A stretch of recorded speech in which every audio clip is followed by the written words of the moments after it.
tranquilo, más Ujú.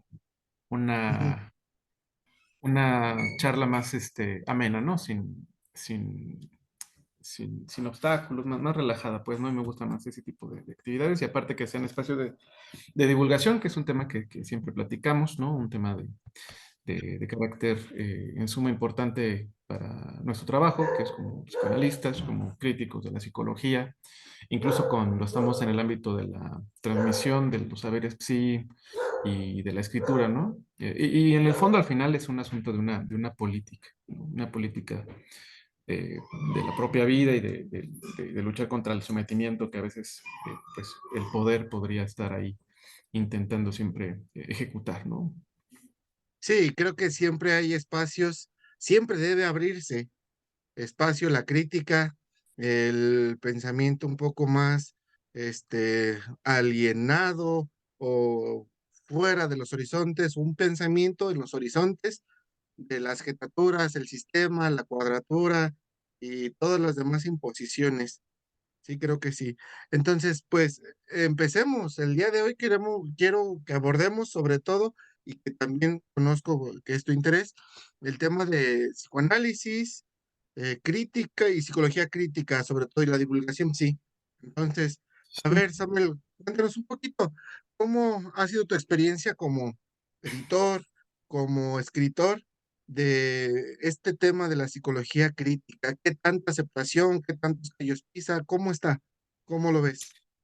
Sí, pues mira, cuando hablamos la propuesta de esta reunión, eh, hablamos en cierta forma sobre texto de la última publicación que realicé colectivamente con otros camaradas, que es un título un poco interesante. No creo que sea un título nuevo, se puede rastrear en algunos trabajos ahí de psicología, pero como un objeto ya de trabajo, de discusión, es mi nuevo proyecto que se llama La psicología contra sí misma, ¿no? Un proyecto que no es solamente un trabajo de escritura o de divulgación o incluso de capricho, ¿no? Quiero decir eso, porque en mi primer libro, el que es una autoría al 100% mía, y los que son de carácter poético, de poesía, les he nombrado como mis caprichos, ¿no? Mis caprichos negros. Sin embargo, en los trabajos de compilaciones que están más en un ámbito de crítica a la psicología, y no solamente de la psicología, sino de todo el complejo psi, vamos a decirlo, desde esa esfera, desde esa plataforma, a la implicación del psicoanálisis, la psicología en todas sus vertientes, y la psiquiatría, pues ha sido todo un asunto en mi vida, no puedo negar eso, tú sabes como alguien también dedicado a la educación y cercano a la psicología educativa, que pues muchas veces las afinidades por los saberes rozan y tocan asuntos de carácter personal, ¿no? En mi caso, mi formación como psicólogo educativo y clínico, porque tuve esas dos formaciones, me llevaron a muchas inquietudes. Sin embargo, la inquietud real se dio a partir del cruce con la clínica.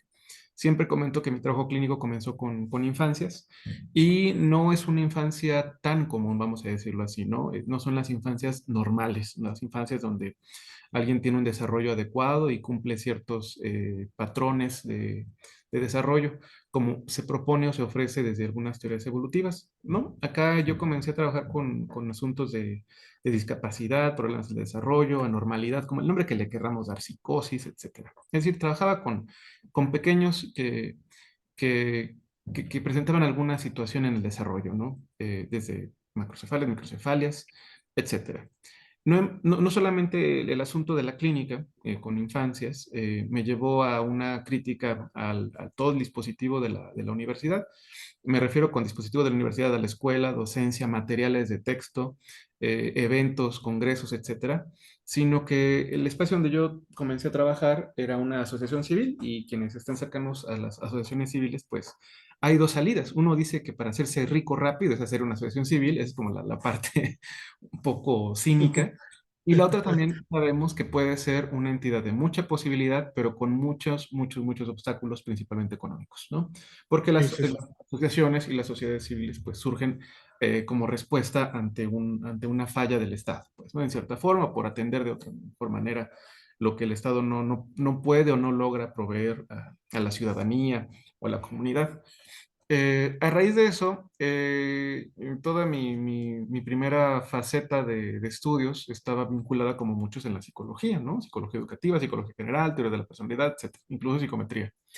Pero hay que decirlo que cuando ya empiezas a tener el cruce de la clínica tempranamente y está paralelamente a los textos de la formación, no coinciden, no hay coincidencias, ¿no? Yo por lo menos en mi experiencia clínica muy particular, yo había notado muchísimas discrepancias del libro al fenómeno clínico. No digo al fenómeno clínico o a la escena clínica, porque no quiero decir aquí ya al paciente para nada, sino todo el contexto de la clínica y el espacio en el cual yo estaba habitando ahí el trabajo, no había coincidencias y era muy complicado para mí como sobrellevar el trabajo cuando no había coincidencias.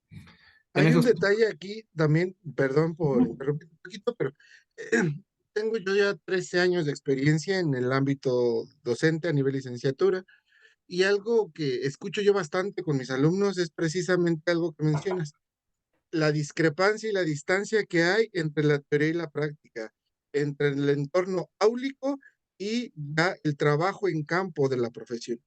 Y creo que es una cuestión generalizada en todas las carreras, que hay una queja de que lo que se enseña en la universidad no es para nada lo que pasa en el ámbito diario. Y yo ujú, una cosa que he tratado desde mi práctica docente de hacer es decirles, lo importante no es lo que dice la teoría, lo importante no es lo que te dice el maestro, la maestra, sino lo importante es el cómo se va estructurando en tu formación profesional un criterio, una comprensión, un análisis, la perspectiva de revisar, analizar, trabajar en ese ámbito específico del objeto de estudio y de tu disciplina, ¿sí? Porque sí, al menos desde la psicología, yo también lo veo, no hay un manual que me diga punto por punto, un libro que me diga punto por punto, escala por escala, parte por parte, lo que le pasa a la gente que llega a una atención conmigo, a la clínica. Una ujú. persona sufriente que llega a la clínica, llega con una historia, llega con unos tiempos, con unas formaciones, con ciertas palabras y cierto discurso, que nunca, nunca será igual a como pueda plantearlo un manual, un libro, por muy contextualizado que sea el libro, o por mucho que el libro intente describir las formaciones de síntomas y las crisis que trae la persona a la que estoy escuchando. Nunca es el mismo, nunca. Entonces, creo yo que ese aspecto sí es, este, pues como para replantearse qué tanto caso le hacemos a la teoría. Una cosa es que la teoría me muestre panoramas, me invite a reflexionar, me genere campos de comprensión cognitiva. Y otra cosa es pretender que la teoría sea una letra absoluta, una palabra absoluta o universal. No lo es.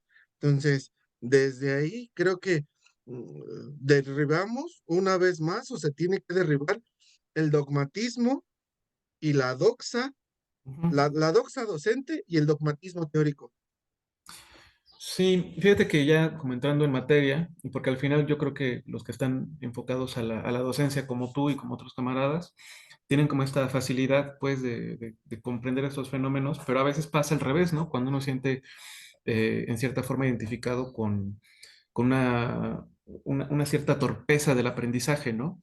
Y yo me considero en ese lugar, ¿no? Como alguien torpe en los aprendizajes, ¿no? No que no sepa aprender y que no tenga ciertas herramientas, Mm. pero seguramente por mi crianza, por mi historia, mis modos de hacérmelas con el saber siempre fue de una manera un poco diferente, tal vez a la clásica del aula.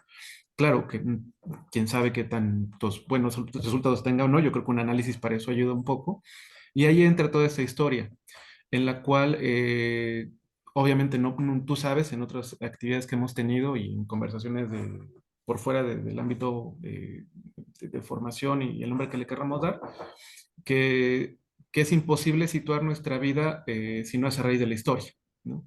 Y en mi caso, por ejemplo, yo les platicaba en alguna ocasión, estaba con Oregel hace poco, estábamos allá en Morelia, por cierto, y le decía es que yo cuando comienzo mi trabajo clínico, mi hermano estaba pequeño, entonces había como un choque muy fuerte respecto a la imagen del cuerpo, tal cual, obviamente el de mi hermano como un niño regular, ¿no? Muy pequeño, de 5 años, con los niños pequeños que tenían toda una serie de deficiencias orgánicas, biológicas, incluso también anímicas, porque toda la historia familiar que corresponde y compete a un niño con problemas de desarrollo, y no se hable cuando son asuntos más graves, pues acarrea un asunto de familia tremendo, ¿no? Por ejemplo, que el padre sea un ausente, que la madre no alcance a cubrir los gastos médicos, el tema de la cuestión social, las cuestiones ideales, en fin, todas las esferas se jugaban en mi vida por un rasgo de la normalidad.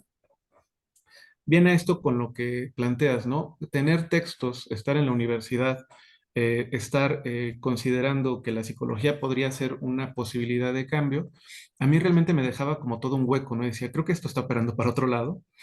Y desde ahí empezó todo un fenómeno al final de esto se resume en la escritura, en el trabajo clínico, no sé si decir en la militancia, pero sí en construir agenciamientos de divulgación de lucha contra la psicología, ¿no?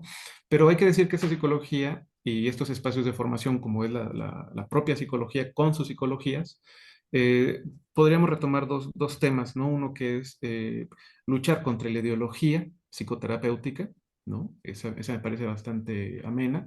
Y la otra, que la recupero bastante de Ian Parker, luchar contra la ideología de la psicología, ¿eh? Entonces, estos dos polos, pues, me hace pensar, no sé si tempranamente o en su momento, que la psicología entonces, al estar tan acaparada por el capitalismo académico, pues obviamente orienta a fenómenos de normalización. En esos entonces, también hay que decirlo, en mi formación no se leía a Foucault o a Canguilhem como clásicos, ¿no? De la normalidad, para nada. Yo estaba en tercero, tercer semestre, y no había como este rigor. No sé si en otras universidades lo haya. Yo sé que en algunas aún rasgan por ahí, pero es una pasadita. Realmente que para involucrarte con la normalidad tienes que sentirte un poco anómalo también, ¿no? Sentirte un poco disidente, un poco rancio de esta comunidad. Bueno, yo era el niño que mandaban a la dirección porque acababa el examen.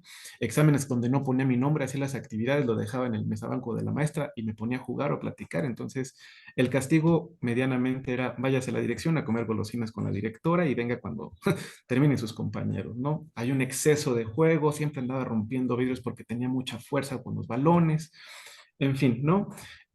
Toda O esta sea, situación. lo que hoy tipificadamente es un niño con TDA, ¿no? Sí, sí, sí, claro. Cuando me pedían Ujú. hacer exámenes, yo hacía dibujos, respondía con dibujos. Unas me regañaron que por qué hacía dibujos de dragones con animales, una especie de alebrije.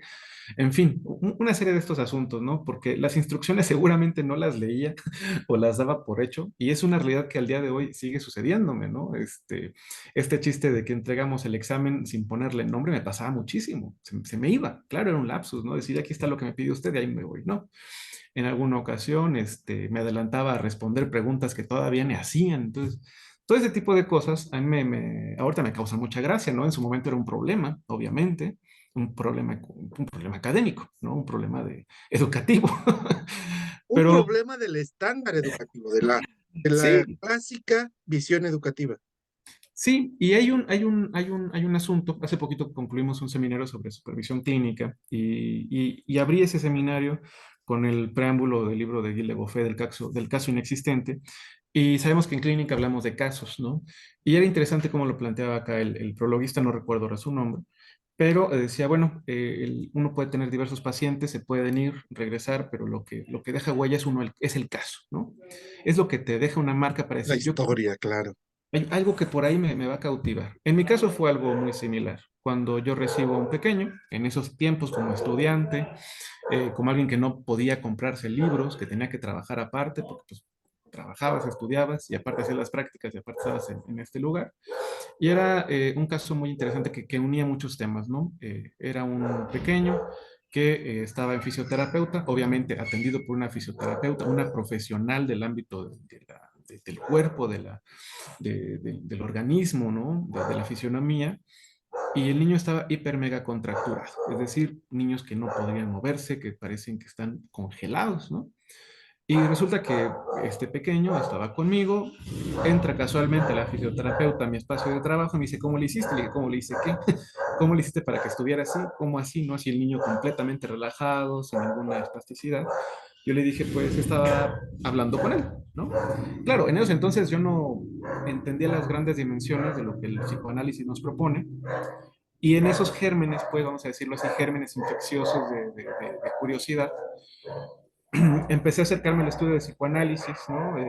Al estudio de la antipsiquiatría, a las lecturas por mi cuenta. Y creo que eso también causa a veces la inquietud, ¿no? Y que tiene muchísimo que ver con esta respuesta. Cuando no alcanzaban ya los materiales, algo que me parecía importante era no quedarnos pues con lo que da, ¿no? Es decir, si me dan X libro, no, no bastaba con eso, ¿no? Había también algo muy inculcado en casa, ¿no? Pues investigalo, ahí están los libros, ¿no? Mis papás siempre hicieron como el esfuerzo por tenerme un espacio de libros, por ejemplo, recuerdo muchos que yo creo que a ti te tocaron, el libro famoso que se llama, eh, no, no se muere, es una vez, es el del cuerpo, no recuerdo cómo se llama. Eres La una vez, imagen inconsciente del no, cuerpo. no, no, eso es muy, no, no, no, eres una vez Ah, la vida, una enciclopedia española ah, de ya, ya, ya. y que tenían VHS bastante amenos que hablaban incluso ahorita que me acabo de acabar el cigarrillo, del tabaquismo, la sexualidad, las plaquetas. Yo tenía esos libros, los leía, eran muy didácticos. Para mí, mi mamá me compraba los VHS, en esos entonces pues llegaba la persona cada semana y cobraba, ¿no? Una enciclopedia de biografías. Y entonces yo recuerdo que me decían, pues investigalo, ahí están los libros, ¿no? Como para eso te los compramos, ¿no? Ah, pues bueno, entonces yo Sí. iba a los libros y se empezó a hacer como esa forma de cercanía. Pasando el tiempo, y por los propios compañeros con los que empecé a formarme en psicoanálisis, me surgió una idea de hacer una revista que se llama Esquicia, Revista de Psicoanálisis, Filosofía y Ciencias Sociales, una revista anual que ha tenido ¿Mm? solamente una pausa por la pandemia, pero que continúa, pues, o sea, el proyecto es vigente. Y de ahí comienza la travesía de lo que es escribir, editar, gestionar, orientar temas.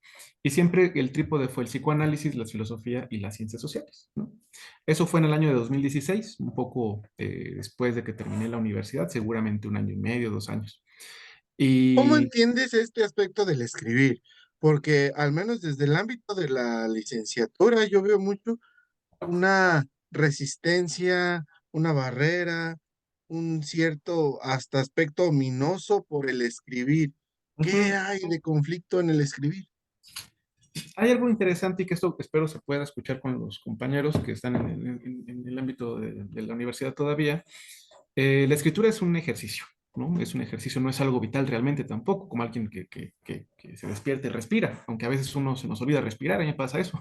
Yo tengo temas con el sueño y tengo temporadas extrañas, ¿no? La última temporada era que se me olvidaba respirar cuando dormía. Entonces, era raro, digo temporada porque Bastante extraño. en otros tiempos eran terrores nocturnos, en otros tenía los ojos abiertos, era una cosa que uno empieza ya a hacer hasta un poco de gracia con sus asuntos, ¿no? Del dormir. Aparte, pues soy un tipo bastante nocturno, ¿no? Duermo pocas horas y también, pues mi trabajo me da chance de desvelarme bastante. Creo que el asunto coincido bastante, es que vamos a meternos en temas de formación.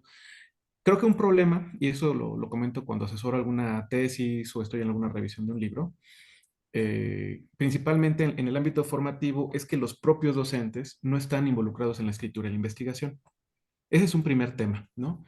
Y claro que eso nos lleva a otro tema que tiene que ver con el ejercicio del trabajo, ¿no? A veces alguien puede ser un excelente teórico, pero no está involucrado y no le gusta y no le interesa y no desea escribir. Y está adecuado, pero cuando hablamos de un recurso, de que tenemos que trabajar día a día para vivir, sobrevivir, ser superviviente de este asfalto, pues, capitalista, se vuelve entonces una lucha en la que a veces los docentes pues no tienen el perfil, como se le dice, de cierta área, pero toman la materia por el factor económico. Y así como pasa en la academia y en los espacios de formación, así pasa en la consulta. Prefiero recibir 10,000 pacientes, no importa que se vayan al carajo, pero que me paguen. Ese es un primer tema, un tema estructural, vamos a decirlo, formativo. La siguiente es también la promoción y difusión y gestión de actividades culturales, principalmente académicas, me parece, de espacios de formación de cualquier área. Digo cultura primero porque eso le va a dar un énfasis a la razón de ser o al deseo de continuar en esta línea, ¿no? En lugar de construir ideales, ¿no? Profesionistas o de empresarios, pensar cuál es el lugar que compete en la comunidad y que le da un lugar a este saber del cual me estoy nutriendo. Tal vez desde ahí tenemos ya un asunto, porque mucha gente, claro que puede ser una gran escritora, pero si no está estimulado, pues no va a ser, como nos van a pedir un ensayo de X número de páginas cuando el tutor, el profesor, no tiene ni un artículo publicado, o cuando el propio autor vemos que no tiene un rigor en sus lecturas o un ritmo de lecturas continuas. Ujú, Eh, Creo que esto también no es un juicio hacia los docentes, también las temporadas en las que nos toca vivir, digo temporadas porque ahora con este argot de Netflix y todo lo inmediato me parece que pudiéramos hablar de temporadas, ¿no? No creo decir esta época, porque la época está ya muy cuarteada, va muy rápido en momentos. Una semana tenemos una moda, la siguiente la cambiamos, ¿no? Cada vez se recortan más. He notado, me parece que entonces el asunto de la formación crucial, cuando el profesor no está cercano a la escritura y a la investigación, va a ser complicado que pueda transmitir eso. Pero en otros casos, cuando se nos estimula, se nos cautiva para presentar una ponencia, mandar un resumen, cuando tenemos esa compañía, ese gesto de acompañamiento, pues obviamente que vamos a estar como cercanos a. Por mi cuenta no lo tuve en la universidad, ¿no? Lo encontré por fuera, lo encontré escribiendo, estuve cercano a algunas compañeras en su momento sobre la danza y sobre la escritura, entonces estaba muy cercano a la literatura también, ¿no? Entonces escribir, a empezar a jugar con los versos, etcétera. No fue sino hasta que empiezo a ver las convocatorias de los congresos en psicoanálisis y me hizo ujú. un compañero, oye, ¿por qué no mandas una ponencia? Y hay que escribir, y ¿cómo se escribe? Y es la pregunta, pero ¿cómo se escribe? ¿Qué tengo que hacer? ¿No? Y bueno, ahí te inventas el título y ahí estás haciendo tus pininos, ¿no? Como decimos en México. Pero después hay algo que va cautivando, ¿no? Hay algo que se va articulando, pero creo esto es bien clave, que nunca es una escritura solitaria. Sí y no. Uno escribe solo, pero es leído por otros. Y cuando se da ese nexo, esa posibilidad de lectura del otro, sin caer en el prejuicio, sin caer en el señalamiento del error, es lo crucial para que alguien pueda continuar cuando hay una línea de escritura. En mi caso lo tuve mucha compañía, eso no puedo negarlo, ¿no? Cuando comencé a escribir algunas ponencias como universitario, y empezamos desde el citar las ideas, los títulos, las palabras clave, todo eso pareciera de lejos que no es importante, pero es crucial para entrenarte. Y después, la propia pulsión te empieza a empujar a la escritura y claro que también tú compartas tus textos, que te arriesgues a compartirlos. Creo que en México hay muchísima, sí, hay muchos camaradas que tienen muy buen trabajo de escritura y sabemos que hay muchos literatos, pero creo que puede haber más todavía, ¿no? Pero falta que se estimulen, que se produzcan espacios de texto, pues, espacios de textualidad en la cual también se vuelve un ejercicio. Creo que es más valiente y más factible en momentos escribir un ensayo adecuadamente, con unas referencias mínimas, pero bien justificadas, un par de páginas, no un kilómetro de páginas, en lugar de hacer un montón de exámenes, ¿no? Donde hay que seleccionar, ¿no? El sujeto no piensa, memoriza, puede encontrar alguna respuesta, pero un ensayo te ayuda a ensayar tu propia lectura, por eso es muy importante el Tu texto. propio pensamiento, ¿no? A esquematizarlo y organizarlo. Sí, que Ujú, te hace ver cómo estás medianamente pensando. Digo ujú. medianamente porque luego ya cuando está terminado y pasa un tiempo, algunas ideas se rescatan, algunas rara vez las expulsas completamente, pero yo creo que cuando alguien escribe continuamente se da un vistazo de que la línea de pensamiento está por ahí desde siempre, ¿no? Creo que hay un error cuando partimos a los autores. El autor de este tiempo, o en la temporada de este autor o el autor de esta fecha es este. No, creo que pasa mucho con la lectura de Lacan, como el Lacan del 53, el Lacan psiquiatra, el Lacan. Yo creo, y me guío mucho con Alfredo Einstein, por ejemplo, que uno cuando empieza a leer incluso un poco de la poesía de Lacan y va leyendo la tesis, sus trabajos y cómo va armando toda esta línea secuencialmente, hay una línea de producción, o sea, ya hay como algo que se empieza a vislumbrar. Claro, no es en vano que muchas veces los destellos de lucidez intelectual se dan después de muchísimos años, ¿no? Gente que en la vejez tiene su destello. Y también, bueno, en estos tiempos también hay que tomar en cuenta pues todas las tecnologías. De ahí entonces el fenómeno de la escritura se vuelve como bien complicado, ya no solamente como una condición Mm, de vida, sino como toda una posición respecto a una correspondencia del saber, ¿no? Una correspondencia porque uno cuando comienza a escribir no escribe por sí mismo, que sea como ex nihilo, para nada. Cuando comienza va tomando estos guiños de estilo del profesor, del analista, del autor, ¿no? Por ejemplo, yo recuerdo mucho a Foucault, le tengo un cariño muy fuerte a Foucault, porque con él aprendí, deja tú el contenido de los cursos, sino las notas a pie de página. A mí me fascinan las notas a pie de página porque me dan como pistas por dónde seguir, ¿no? Foucault es un autor que me ayuda a pensar un poco cómo escribir para un lector, ¿no? Es clarísimo. Si me dicen que Lacan, diría que no, porque no es un autor que esté pensado para un lector, para nada. Siempre digo, si alguien va a querer escribir, lea literatura, lea ciencia y lea un poco de todo. Y lo que no le guste, como decía Borges, deje el punto, ¿no? Y ya, no pasa nada. También si no quieres escribir un día, tampoco lo hagas.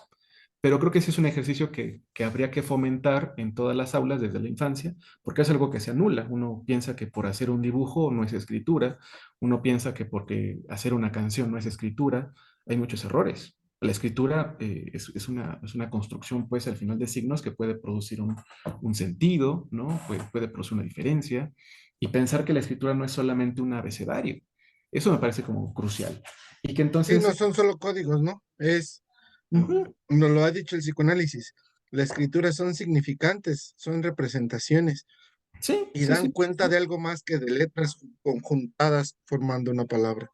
Sí, del sentido que nos va a dar el texto, me parece que podemos pues hacer un montón de recuperaciones para producir un nombre propio, un discurso, un estilo, ¿no?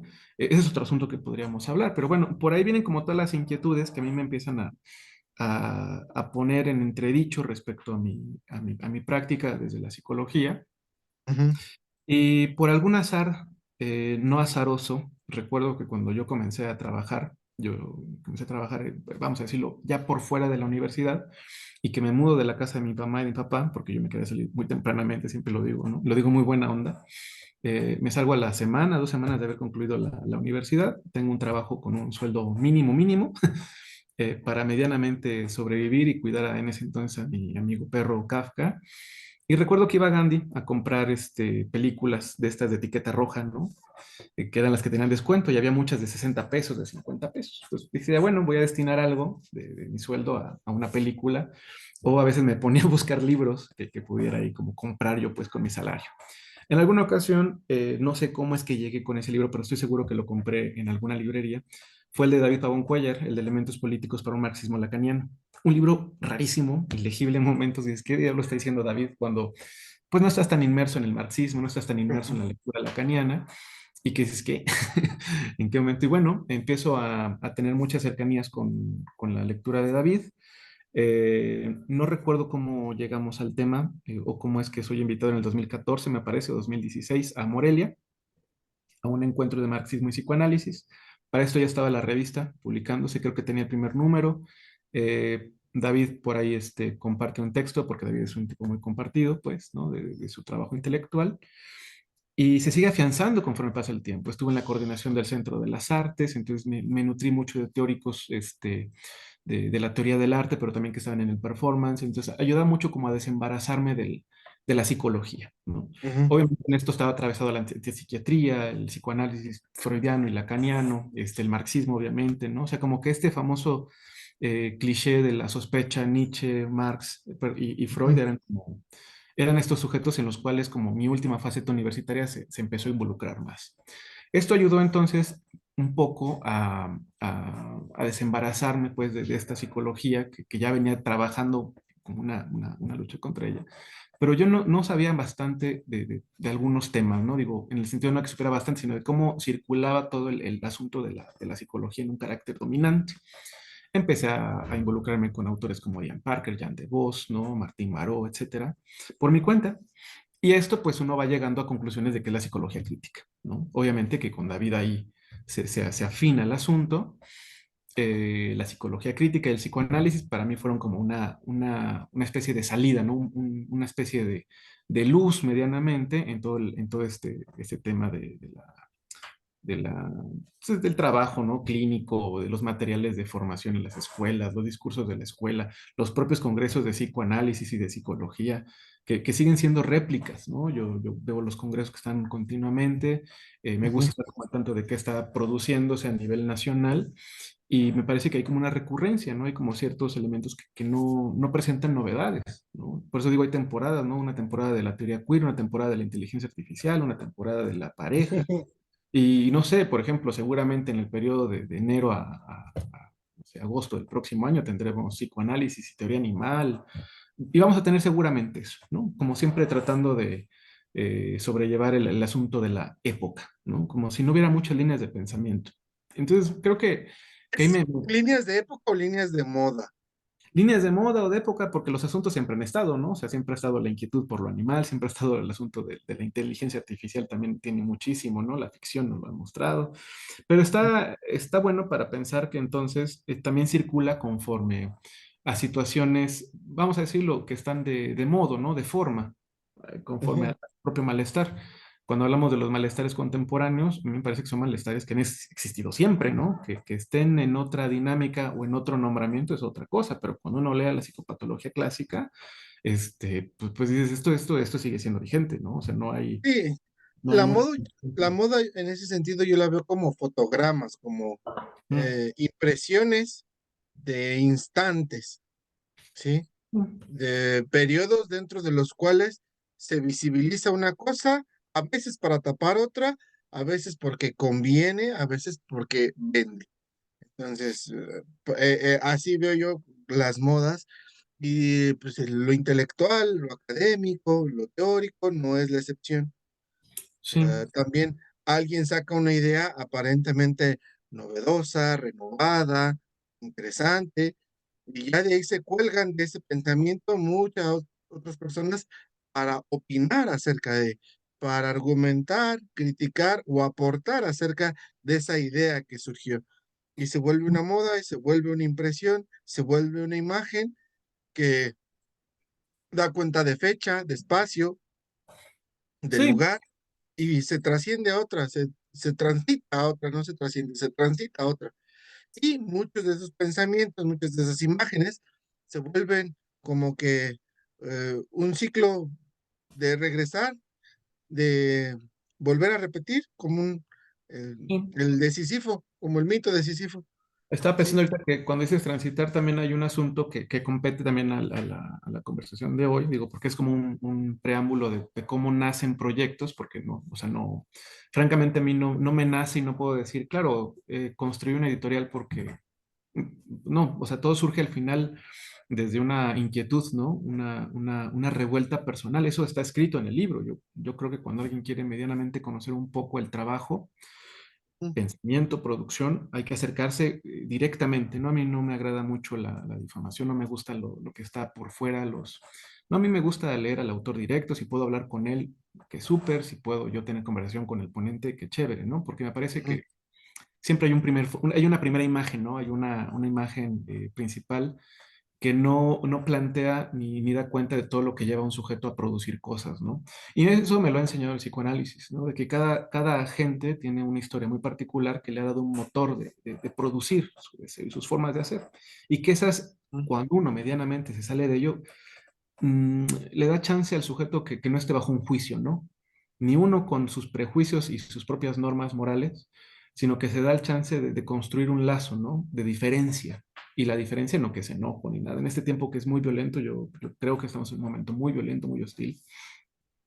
Creo que ahorita los tiempos tienen que ver con producir espacios de encuentro y de diferencia. Y la diferencia entendida en un sentido no de distancia, ¿no? Sino de hacérselas con la diferencia propia y saber reconocer al otro también, no matarlo, no aniquilarlo.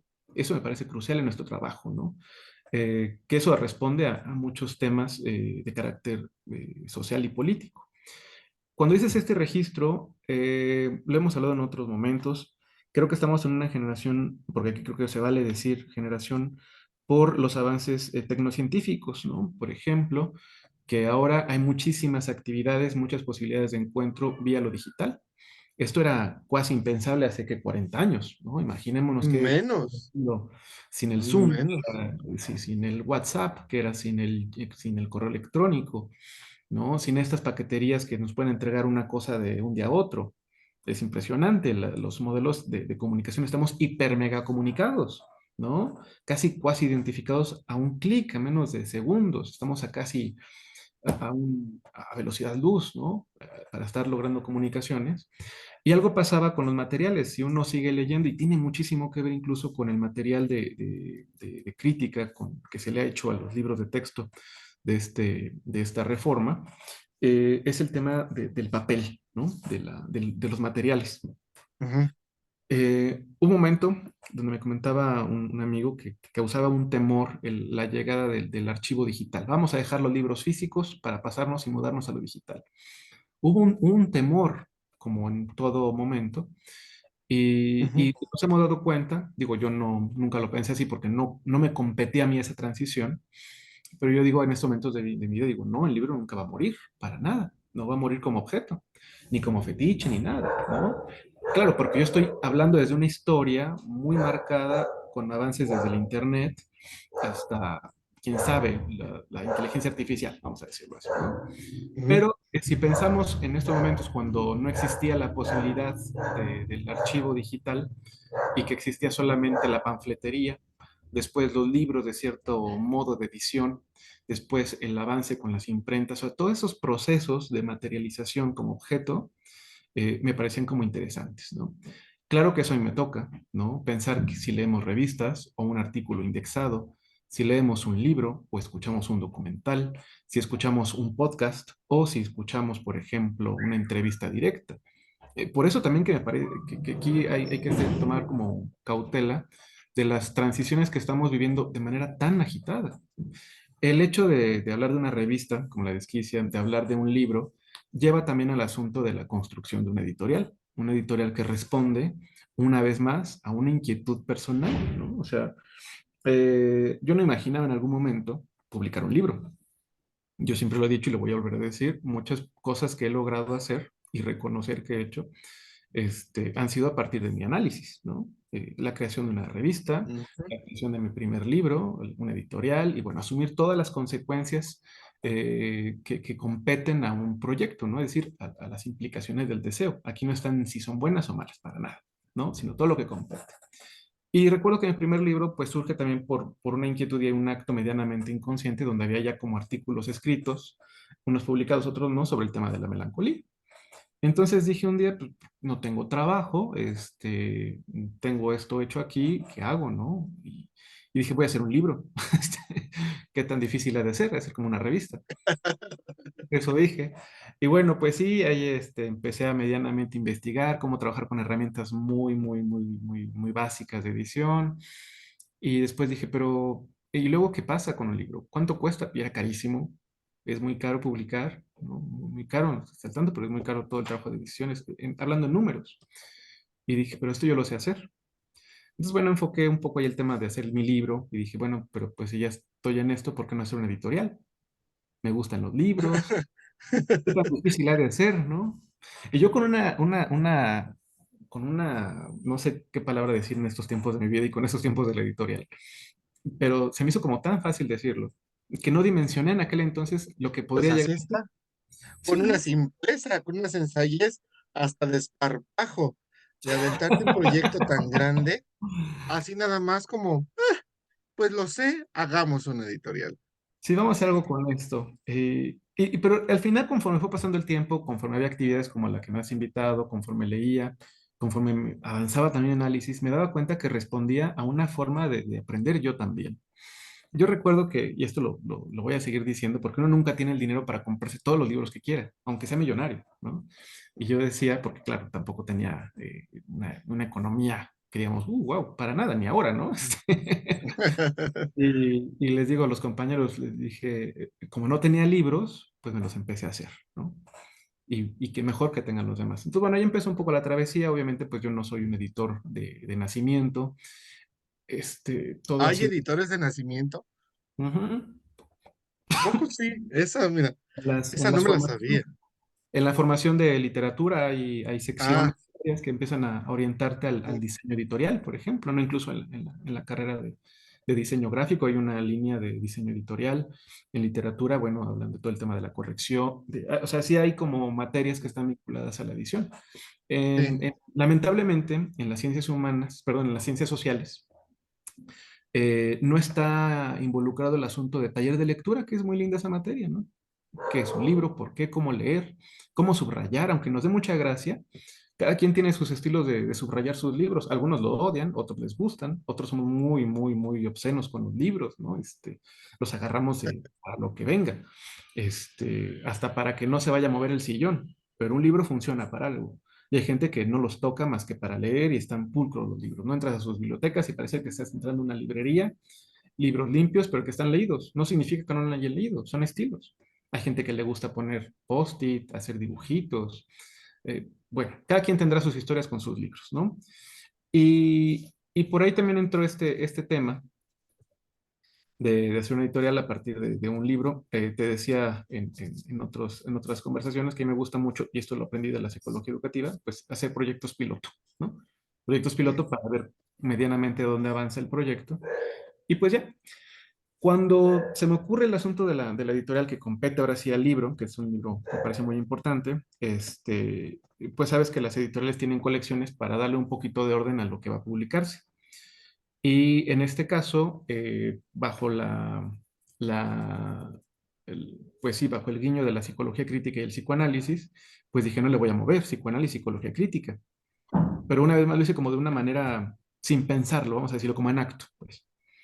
Claro, estoy cayendo en hace poco tiempo, cuando se materializa este libro de la psicología contra sí misma, y claro, con lo avanzado en participaciones, intervenciones, actividades, etcétera, que realmente no hay un espacio dedicado a la divulgación de la psicología crítica, no digo como formal, sino que hay un espacio de circuito de texto, ¿no? Existe obviamente la revista eh, Teoría Sí o CRIPSI, creo que se llama algo así la revista que coordina David con otros académicos, que es la revista de crítica a la psicología.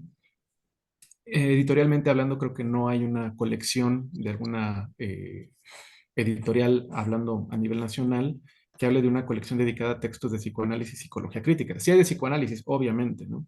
Pero psicología crítica no. Y eso es un riesgo muy fuerte, porque la psicología crítica, quienes tengan un poquito ahí de bagaje, como de la esencia de esta, es que no es una línea especializada de la psicología, para nada, es como una especie de intersección, ¿no? Continua que está interrogando o discutiendo, dialogando con lo que surge en la psicología, sin afianzarse, ¿no? Está siempre Como como un en... tipo de filtro de la psicología, ¿no? No sé si filtro, porque eso implicaría entonces que eso purifica al discurso de la psicología y me parece que si queremos luchar contra la ideología A de la... veces lo enturbia más, sí, claro. Sí, ¿no? Entonces pareciera que ese puede ser un gran riesgo de la psicología crítica, que querramos darle una formalización y hacer estudios formales en psicología crítica, ¿Mm? que haga una psicología, ¿no? Que eso está muy propenso, obviamente. Y por ello, que cuando emerge el libro, ahora vamos a hablar de esto, va a ser como yo creo en estos tiempos de mi vida personal y vida de proyecto editorial, que tiene, por ejemplo, ahorita puedo hacer el spoiler que ya el proyecto de la editorial está armado para el 2024, es decir, ya hay todo un plan de publicaciones, ya hay libros que están pues listos para imprenta, pero que verán luz hasta el 2024, obviamente, ¿no? Ujú. Porque ya estamos acortados, uno aprende muchísimas cosas y bueno, todo este asunto del libro, de la psicología contra sí misma, va respondiendo entonces a una esencia de la política editorial, va respondiendo también a una inquietud, no puedo negarlo, personal, porque también hay que decirlo, la editorial no es una empresa, no es un proyecto que circule con fines de carácter académico y tampoco económico. Es decir, la editorial no funge para una universidad, la editorial no se nutre de recursos institucionales, no se nutre tampoco de recursos personales, ¿no? O sea, no hay publicaciones donde el autor costee su publicación. El único acuerdo que en algunos casos hay, y son pocos realmente, es donde alguien puede comprar libros a un costo de autor y punto. De allá en fuera, ¿no? Entonces te imaginarás que es todo un lío cuando viene la pandemia, cuando hay quiebres de editoriales independientes y que tú sabes de primera mano que a veces todo el trabajo editorial se hace en una o dos personas. Es decir, que es una lucha también desde ese ámbito como no caer en una industria editorial. ¿Qué tiene que ver Ujú. con el asunto de los libros que dejé como entre paréntesis? Pues que cuando se ha cuestionado el asunto de los libros de texto de los compañeros de primaria, se sabía que era todo un negocio el tema de la impresión de libros, ¿no? Y que también operan grandes circuitos de poder. Yo no he leído los libros, no tengo acceso yo a los libros de primaria, lo poco que he leído me parece oportuno, pero me parece que así como se le hace todo un asunto a la primaria, imaginémonos qué pasa con el asunto universitario. Yo al día de hoy, no sé tú como docente, pero yo sé que la gran mayoría de textos son de carácter extranjero. Son pocos los autores mexicanos citados o reflexionados o estudiados en la universidad a nivel nacional, ¿no? Habiendo mucha gente O que aunque inteligente. sean extranjeros hayan hecho la teoría en México. O Ujú. sea, también es muy escaso, claro que sí. O sea, si bien en la universidad los planes, los cronogramas de los temas a desarrollar tienen una buena estructura y tienen un enfoque histórico desde lo clásico, su historia, su evolución y algunos aspectos contemporáneos, no dejan de ser muchos de los programas o de los diseños curriculares una idea muy sesgada hacia algo particular. Y no necesariamente ese algo particular es un interés ni siquiera de la institución, sino también en respuesta a una demanda de mercado Sí, y no necesariamente a una formación profesional como tal. sí, sí. Y es que ahí es donde responde la revista, por ejemplo, ¿no? La revista Esquicia es una revista que no está indexada y que su espíritu es ese. Mm. Eh, eh, y es una intención donde alguien diga, pues quiero publicar porque quiero que el libro, o perdón, la revista tenga mi texto. Y está bien. Yo creo que a veces, aunque el texto, no quiero sonar como un elitista intelectual para nada, pero yo sí creo, y esto es algo que me enfatizó mucho en algún momento una compañera que colaboró en los inicios de la editorial, es pensar en los textos de la gente que está produciendo cosas, no solamente a los intelectuales, a los de moda. Es bien importante esto para mí, ¿no? Hablo en primera persona porque sé que por fuera se considera que la editorial es una empresa y que somos muchas personas, que hay muchos departamentos. Bueno, pues déjenme decirles que no. Aquí el subdirector y el director general es mi perro que está dormido en mi sillón y seguramente los benefactores son mis 6 gatos que están durmiendo en mi habitación, ¿no? De ahí en más no hay un trabajo como otras grandes editoriales, no, para nada. Eso plantea otros retos, pero también plantea otro espíritu, ¿no? De trabajo, el cual sabe y se sabe que no está como arraigado a las políticas de una institución o como deba ser, ¿no? En momentos. Y que hemos logrado ahora sí colectivamente, tanto autores, estos espacios, por ejemplo, que tú estás gestionando, que los libros empiecen a ser interlocutores del ámbito y el discurso universitario. Eso para mí es algo que me da alegría. Lo he logrado, se ha logrado gracias a los autores, se ha logrado gracias obviamente a los impresores, a los lectores, a la gente que compra libros y que espera que Correos de México le lleve su libro, ¿no? Ahorita acabo de responder un mensaje porque tardó 2 semanas y media en llegar un libro a Baja California, ¿no?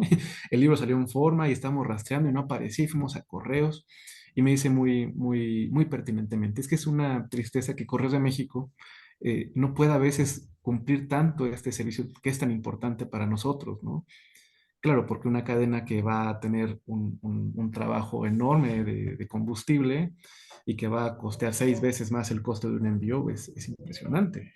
Y Correo de México es un servicio que yo siempre les digo, todas estas cosas que suenan un poco descabelladas van por ahí, porque tiene que ver, por ejemplo, con los derechos de copyright, ¿no? O de copiar libros o no. La gente se indigna por plagios o se indigna porque fotocopiaron un libro, pero se nos olvida que fuimos estudiantes, que muchos no tuvimos para comprarnos un libro de 600, 900, de 1,000 pesos, 2,000 Ujú. pesos, un libro de 150 pesos. Quienes me conocen saben que siempre regalo libros en las presentaciones o en mis presentaciones personales, que mando libros de regalo, ¿no? Claro, lo hago con el fin porque sé que lo están leyendo. De divulgar también. Ujú. Y de Seguir divulgando. divulgación. Sí, porque una política también que está de por medio en la casa editorial, en su casa, pues, es que el 90% sean autores mexicanos. ¿no? Autores mexicanos, de los cuales yo estoy en suma agradecido porque saben, muchos autores saben de fondo cómo se gestiona y se produce un libro, ¿no? O sea, tú lo sabes de primera mano, Rosario Herrera lo sabe de primera mano, desde dónde nace y cómo se trabaja el libro y también desde dónde lo estamos trabajando, ¿no? Hablo en plural porque, pues claro, ha habido momentos otras personas. Y esto tiene que ver con el tema de cómo circulan entonces los materiales de trabajo y discusión con los compañeros que están en la universidad. Y no querramos criticar a los psicólogos que están emergiendo, egresando, porque tampoco ellos, no podemos responsabilizarlos de algo que no sabían, ¿no? Pero sí podríamos cuestionarlos directamente, decirle, Ujú, pero no diga que no hay posibilidad de saber de otra forma, ¿no?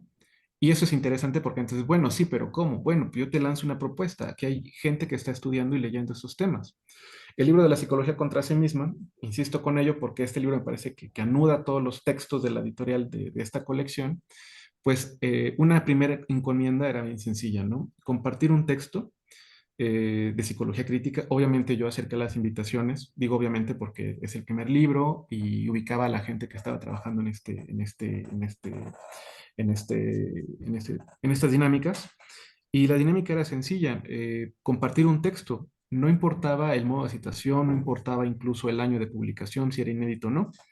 Yo no tenía problemas con ello, porque sabemos que en momentos los estilos editoriales se tienen que homologar, pero también es un ujú. asunto eso, cómo se cita y cómo debería ser. Digo, no me interesa a mí eso, me interesa que se lea el texto. Entonces, en este libro, La psicología contra sí misma, uno puede ver un texto citado en Napa, otro en Chicago y otro modo de ensayo. Gente que pone un poema, gente que trabaja la cita en el poema, y tenemos gente que puede hablar de una experiencia muy personal y llevarlo a un campo filosófico, a un texto muy riguroso de carácter académico. Eso no es en vano, no es un descuido, es también una práctica del propio objeto para decir, aquí se escribe lo que se desea escribir y como se quiere escribir, ¿no? Es decir, se atenta contra el canon de la buena escritura o de las buenas formas de escribir, de los modales de escritura, ¿no? Es decir, luchar un poco contra el régimen que nos va a decir X institución. Ese es un asunto. El otro Pero importante, dime. no, es que me gusta esta perspectiva, esta acción, eh, mm, pues este aspecto tan revolucionario de la misma editorial, de que en sí misma esa forma de transgredir las normas de cómo debe ser escrito algo, cómo Sí. debe ser la citación, cómo debe ser la divulgación, cómo debe ser todo este aspecto de una editorial en la que sean intelectuales, sea pura gente del ámbito académico y alguno que otro interesado por lo profesional o una vanidad intelectual que sea la que te lleve a, y que no sea precisamente así, que no dependa de esta cuestión, sino que sea por su escosor, por su irreverencia, por su arrojo, que digas, Totalmente. o sea, a veces le llama más la atención lo que hace ruido por el ruido que hace. Sí, Y eso enseña bastante. sí, Entonces, el ruido es interesante aquí, por como lo mencionas, creo yo que de por sí ya estaba involucrado en el sí, trabajo, pues creo que a mí en lo personal, me ata más. sí, y hay un asunto que también lo tengo que decir, o sea, no significa que otros proyectos no estén homologados, pero en este caso sí tengo que decirlo que como responsable de la edición, fue un proyecto, digo, porque aunque esté publicado hace días, meses, pues ya no es un libro mío, o sea, ya está hecho el libro, o sea, ya, bueno, yo ni tengo un libro en mi casa, que es tu casa, yo no tengo un libro Ujú, de libro, ¿no?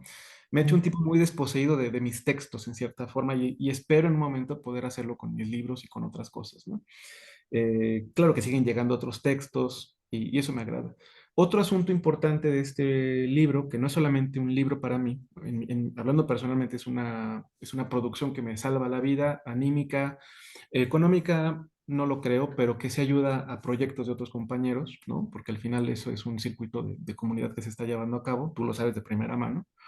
Es que en la hoja legal, como le llaman, Se sabe que se trabajan con las licencias de Creative Commons, las que están en inglés.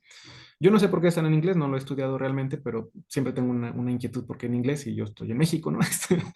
Bueno, en la hojita, al final, y esto los autores lo saben, tú lo sabes también como próximo autor, y estamos todos de acuerdo, que el libro se autoriza la reproducción total o parcial de la obra, así tal cual, completamente, sin autorización previa del editor o la casa editorial, con fines académicos o de crítica al complejo psíquico, ¿no? En ese caso, hay que checar, pues hay que ver que el libro también corresponde a una práctica en la que el libro también intenta no quedarse afianzado a un registro de la propia editorial, ¿no? A eso me Ujú. refiero. O sea, que alguien que compre el libro, si lo puede comprar, si alguien tiene el libro y lo quiere fotocopiar, no tendría ningún inconveniente en que De ¿cómo se llama? penalizar de alguna forma. Sí, no, porque acá el asunto es eso, o sea, me interesa mucho que incluso en las presentaciones yo les pido que lean la hoja legal para que eh, puedan, puedan tener esa flexibilidad de uso, que no se quede como el asunto de que tiene que quedar restringido. Ujú, Entonces, en ese tema hay que checarlo como, mm, cómo la actividad del propio libro le da una entrada a que tenga otra práctica, ¿no? Ese es el, ujú. el tema por el cual me interesaba también que el libro tuviera esta libertad, ¿no? Vamos a decirlo. No me gusta la palabra libertad, pero que funciona para ¿cómo se llama? Para fines de practicidad, ¿no? De formación. Y que eso también da chance entonces a que alguien pueda fotocopiarlo. En el próximo año, después de que haya una serie de actividades presenciales con este libro, está también previsto que circule de manera pública y gratuita, es decir, que esté colgado en la red, ¿no? Para que también se pueda tener acceso a los materiales. Porque es cierto que a veces no se puede comprar un libro, y este libro es un libro caro, o sea, es un libro que cuesta 500 pesos. Entonces, es complicado, es complicado también lidiar y jugar en las lógicas del, ¿cómo se llama? Del propio circuito de las publicaciones psicoanalíticas, vamos a decirlo así. Pero ya no Ujú. solamente de las publicaciones, sino eh, de algo que pueda interferir con la gente que está produciendo conocimiento. Son detalles que ahora, por ejemplo, en la próxima presentación que tendremos, yo les pido de una manera muy amable, por favor, lean la hoja legal, lean por favor la presentación, porque no es una presentación. Y en el siguiente capítulo, no, es un asunto donde se habla de dónde produce uno un libro. Y a mí me parece como algo más franco decir, estoy escribiendo desde esta pulsión, a decir, bueno, es que este libro está a partir de una... No es cierto, no es cierto eso. El libro surge de un asunto netamente anímico, como todo proyecto. Entonces, esa es una esencia que corresponde también al espíritu del proyecto, ya no solamente editorial, sino político con relación a los que nos dedicamos a una práctica vinculada al psiquismo, a la psique, ¿no? Y la psicología crítica, algo que me parece que va a venir muy bien, es que tengamos como actualizaciones o que estemos preguntándonos qué caramba se está pasando con nuestro hacer, ¿no? Y para eso tenemos que interrogarnos a nosotros mismos, ¿no? Preguntarnos y dialogar con otros. El libro atiende bastante bien a muchas áreas, pero también tiene muchas deficiencias, ¿no? Hay espacios que quedaron vacíos. Yo lo digo desde ya. Por ejemplo, el tema de los feminismos está un poco ausente. La equivalencia de textos también está más cargada para el campo de los compañeros, ¿no? Está dejado de lado el tema de las infancias y el tema de la educación, que me parecen cruciales en el tema de la psicología crítica. Entonces, creo que este tema es muy importante, no por el hecho del libro, sino por la resonancia que podría tener en los espacios de formación de gente que va a escuchar la diferencia o que va a llevar a cabo una práctica de lectura social de la diferencia. ¿no? Ese es el tema. Eso me parece como bien, bien, bien, bien crucial, pues, ¿no? Para eh, decir que este libro tal vez no tenga novedades, sino que plantea algunas inquietudes, tanto personales, anímicas, sociales y formativas en el campo de la psicología. Es que a fin de cuentas creo yo que el libro acerca al lector a algo que ya estaba como que deambulando en el pensamiento del colectivo, pero no se había aterrizado. O sea, había una tipo censura acerca de liberar este tipo de pensamientos. Y esa censura era muy inconsciente y no que fuera un aspecto sistematizado o hasta cierto punto endémico lo que censurara el pensamiento, sino más bien como bajo un cierto ritmo y flujo de el sistema, ahí sí, del sistema educativo, del sistema estatal, del sistema gubernamental, en todas estas áreas había una obturación o había una evitación de la cuestión crítica, porque como que había que ponerle atención a otras cosas. Y este libro, obviamente, acerca a la gente a pensarlo. Y no es, a su vez, por lo mismo del que se tiene la autorización de la reproducción parcial o total del mismo, no tiene una intención, como muchos otros textos, más allá de que sea esa o no, de llegar a élites. Y aunque muchos autores digan, no, pues, o sea, mi libro tiene cierto nicho de Ujú. interés. Entonces, más allá de que esto tenga un nicho de interés, el pensamiento abre y acerca algo que estaba obturado, una crítica hacia la psicología, una Sí. crítica hacia el modo, sí, actual, hacia las impresiones que se tienen en lo colectivo de lo psicológico, de lo psiquiátrico, de lo psicoanalítico, ¿sí? Entonces, no es este un libro intelectual para intelectuales, no es un libro para una élite académica, Mm-mm. no No, no. es un libro ni siquiera para alienados o disidentes, para personas que traten de desacreditar o revolucionar un pensamiento en contra de un movimiento ideológico o de un movimiento dogmático. No, no lo veo así. Ya tuve la oportunidad de leerlo y la verdad me encantó el flujo, la temática, los distintos estilos de las distintas personas que escribieron y que abarcan una gama bastante importante que, como Ujú. te decía, en algunos aspectos está obturada y que sí o sí va, aunque pise callos, son de esos aspectos en los que, como en un aspecto clínico, de repente te pisa una herida, la intervención del analista y duele, pero es un dolor que resignifica y hace un cambio de sentido.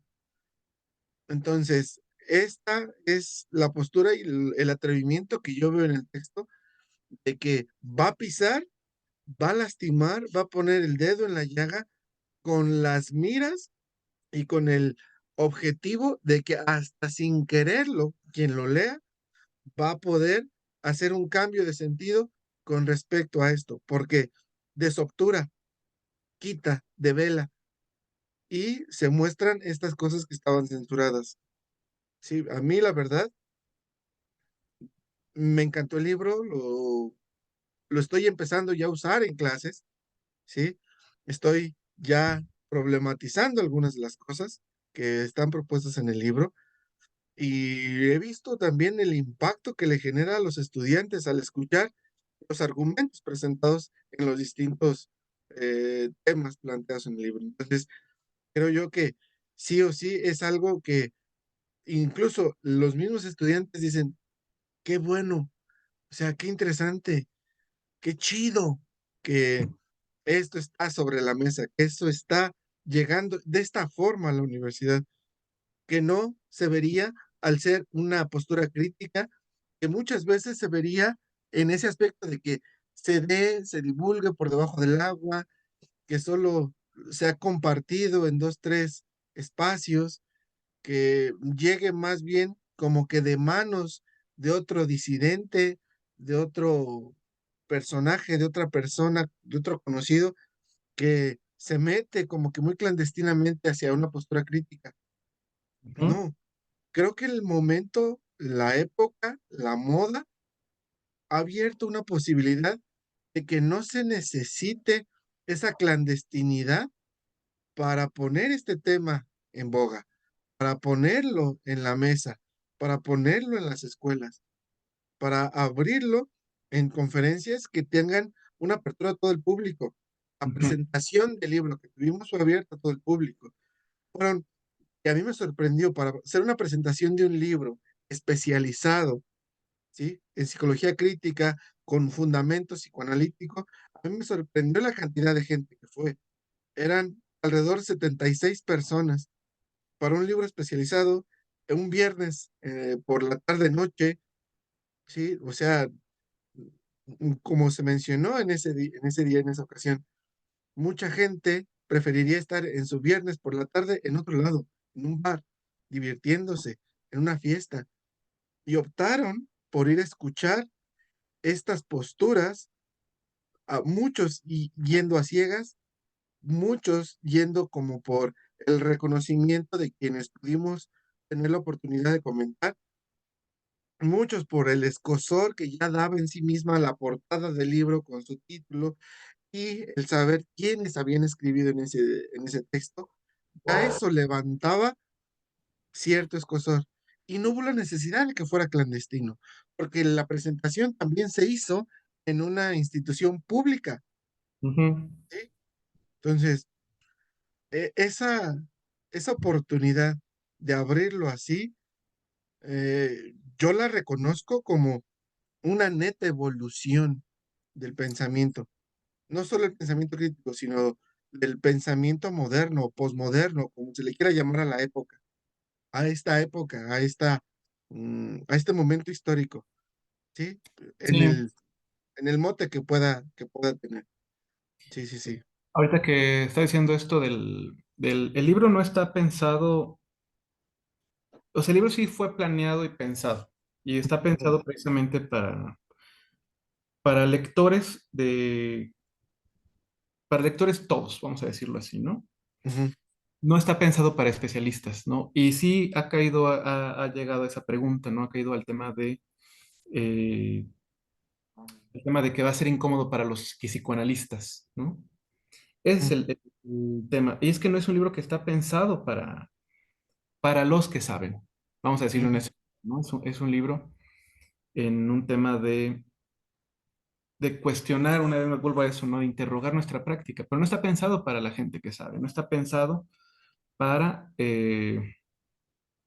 para la gente que quiera saber algo más, en el sentido de conocimiento. Es un ujú. libro que va a causar un poco de incomodidad, vamos a decirlo así, ¿no? Porque va a causar un reflujo de... Hay un capítulo, por ejemplo, de Rigoberto, que es una crítica sobre la teoría cognitiva conductual, ¿no? Y ese es un tema que a varios les va a caer mal, ¿no? Porque aún sigue siendo vigente, porque aún la gente le interesaría este, cambiar, ¿no? El modelo, pero no. Eh, Aparte, la disciplina sí, de las disciplinas sí, es la que tiene el mayor respaldo científico cognitivo-conductual. Es la que sí, más respaldo científico tiene. esa es una pista, por ejemplo, de que si algo cuestionaba en su momento, esto yo no lo voy a hacer, Rosario sí lo ha dicho, pero el trabajo de Brownstein cuando hace psicología, ideología y ciencia es la crítica que hace, ¿no? Como el objeto de estudio de la psicología como cuasi inexistente, siguiendo como Ujú, de Bachelard. Y algo que a mí me parece que nos puede funcionar bastante bien, digo funcionar como herramienta de trabajo, como herramienta de práctica, ese trabajo colectivo, es que no se encierra a un discurso, ¿no? Es decir, no se habla solamente de un asunto, o sea, toca varios temas donde uno puede tenerlo en su biblioteca y no haber ningún asunto. Se puede leer desde distintas aristas. Creo que es un libro pesado, es un libro muy pesado, no es un libro que se lea Voy a tomar un café a Starbucks y Ujú. voy a leer este libro que acabo. No, es un libro que te puede leer un apartado. Es un libro que está pensado incluso para que esté como de consulta, pero no es un libro que esté pensado para la gente que sabe. Es un libro que yo podría decir como editor y también como autor, que es un libro que está pensado para los que están en la universidad, que es un libro que a mí me hubiera gustado leer en la universidad. No por vanidad, sino porque a veces me parece que cuando uno desea compartir algo por la propia falla, pues le viene bien, ¿no? Yo creo que este libro va a tener un alcance importante. No sé cuál va a ser su magnitud, pero sí sé que es un libro que se ha construido desde un espíritu que intenta cambiar un poco las cosas, ¿no? Yo estoy un poco, no es cierto, muy incómodo con muchas cosas que están sucediendo en nuestro trabajo, ¿no? Lo decíamos hace un momento, me parece que el psicoanálisis sigue siendo un lugar muy privilegiado, ¿no? La psicología sigue siendo un lugar muy privilegiado. Decíamos en la presentación pasada, ¿no? Cuando se dice que hay acceso a la salud mental, ¿cómo tendría que hacer un acceso a? Y hay un montón de cosas que podríamos decir alrededor. Hace unos minutos Sí, de estar acá contigo, estaba escuchando una clase de Andrés Resmolina, un historiador chileno que radica en México, el autor de Cómo prevenir la locura en la época de la Revolución Mexicana, en fin, un extranjero que sabe muy bien de la historia de la psiquiatrización, de la psiquiatría y de los discursos sí, en México. Y dice algo interesante a partir de un nuevo trabajo que va a publicar, que es sobre la locura en Perú, de cómo nunca se ha tomado en cuenta al indígena. Eh, y es porque también es un asunto interesante, ¿por qué no se había tomado en cuenta? No solamente era un sesgo de la gente que tenía un estatus, ¿no? Económico.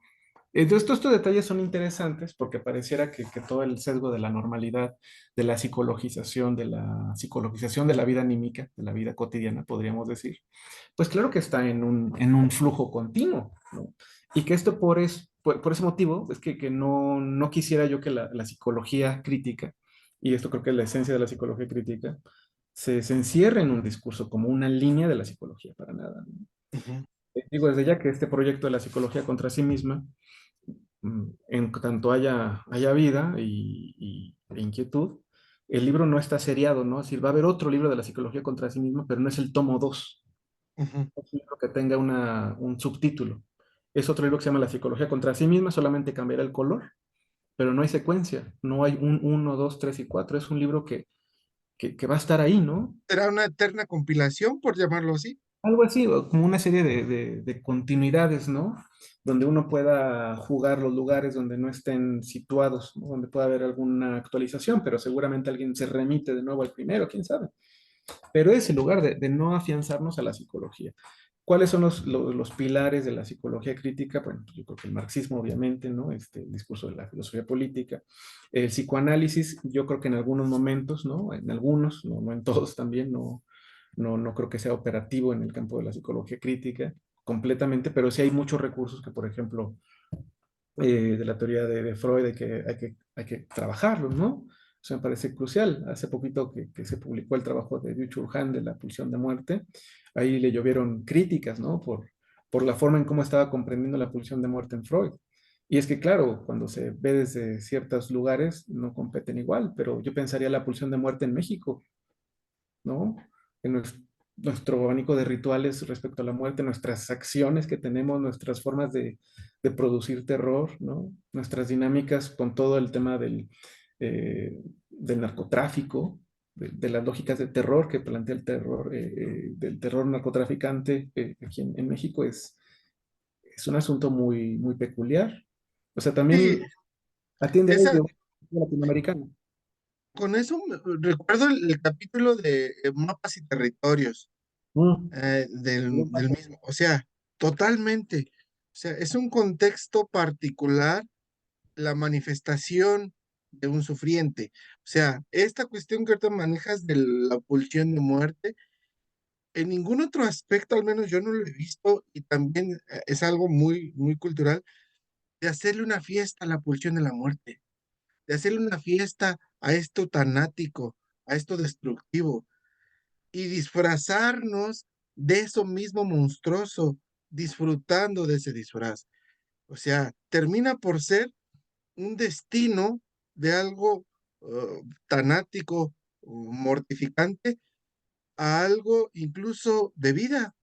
Algo folclórico, ¿no? Sí, Me parece que por eso ahí, a una sublimación en su máxima expresión.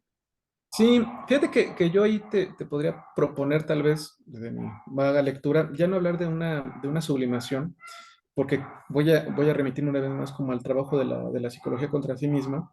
Ajá, Mm, hay varios agentes aquí que están de por medio a los cuales yo rindo una especie de agradecimiento, ¿no? Es David Pavón Cuellar, el otro es Ian Parker, Rosario Herrera, y está el fantasma de Brownstein. ujú. Está el fantasma de Brownstein por ahí, ¿no?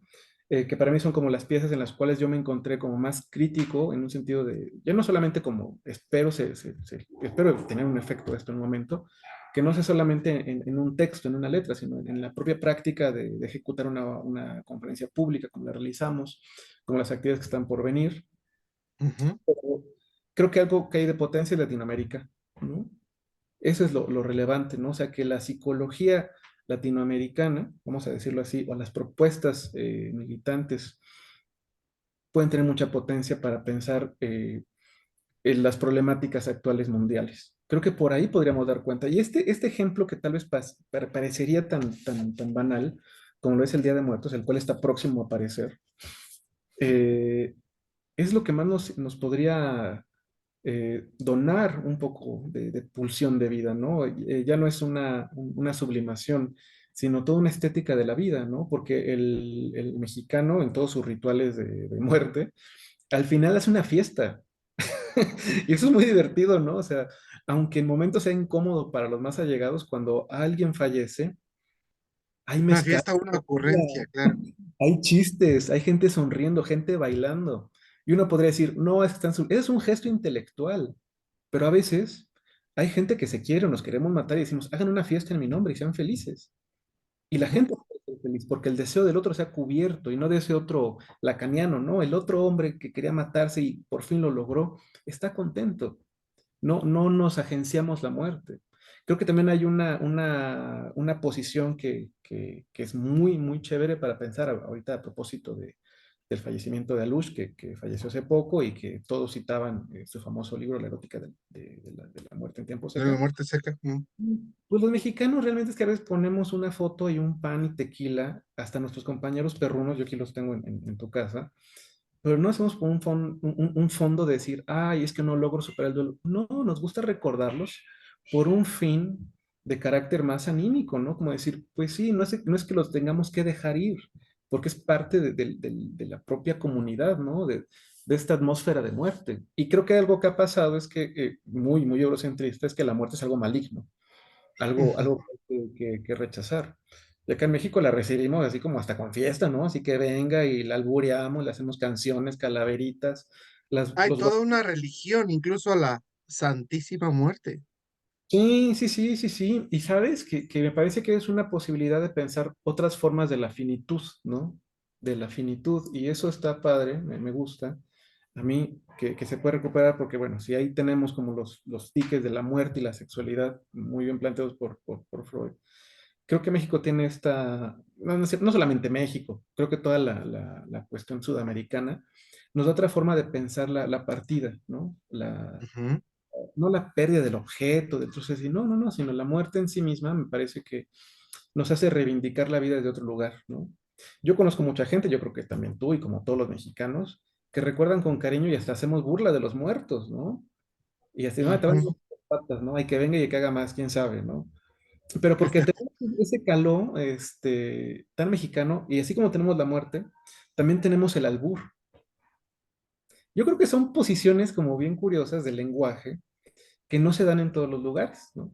Esta palabra yo lo he visto, ¿no? Y me da mucha gracia, porque es cierto, ¿no? Para el mexicano la palabra güey puede significar 10,000, es un campo semántico casi infinito, ¿no?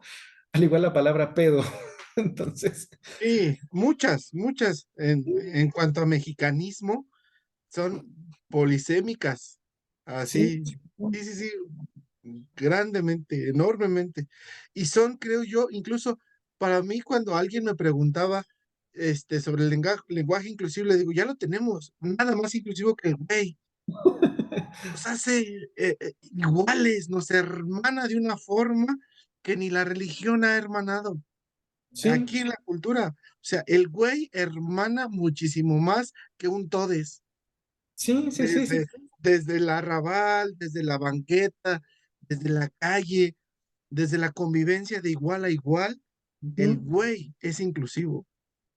Sí, y fíjate que creo que conforme avanza parte de mi propuesta de trabajo, que en su mayoría es colectivo, no puedo negar también hay una parte que se reserva a trabajo personal, pero siempre está empujado a hablar de lo cotidiano.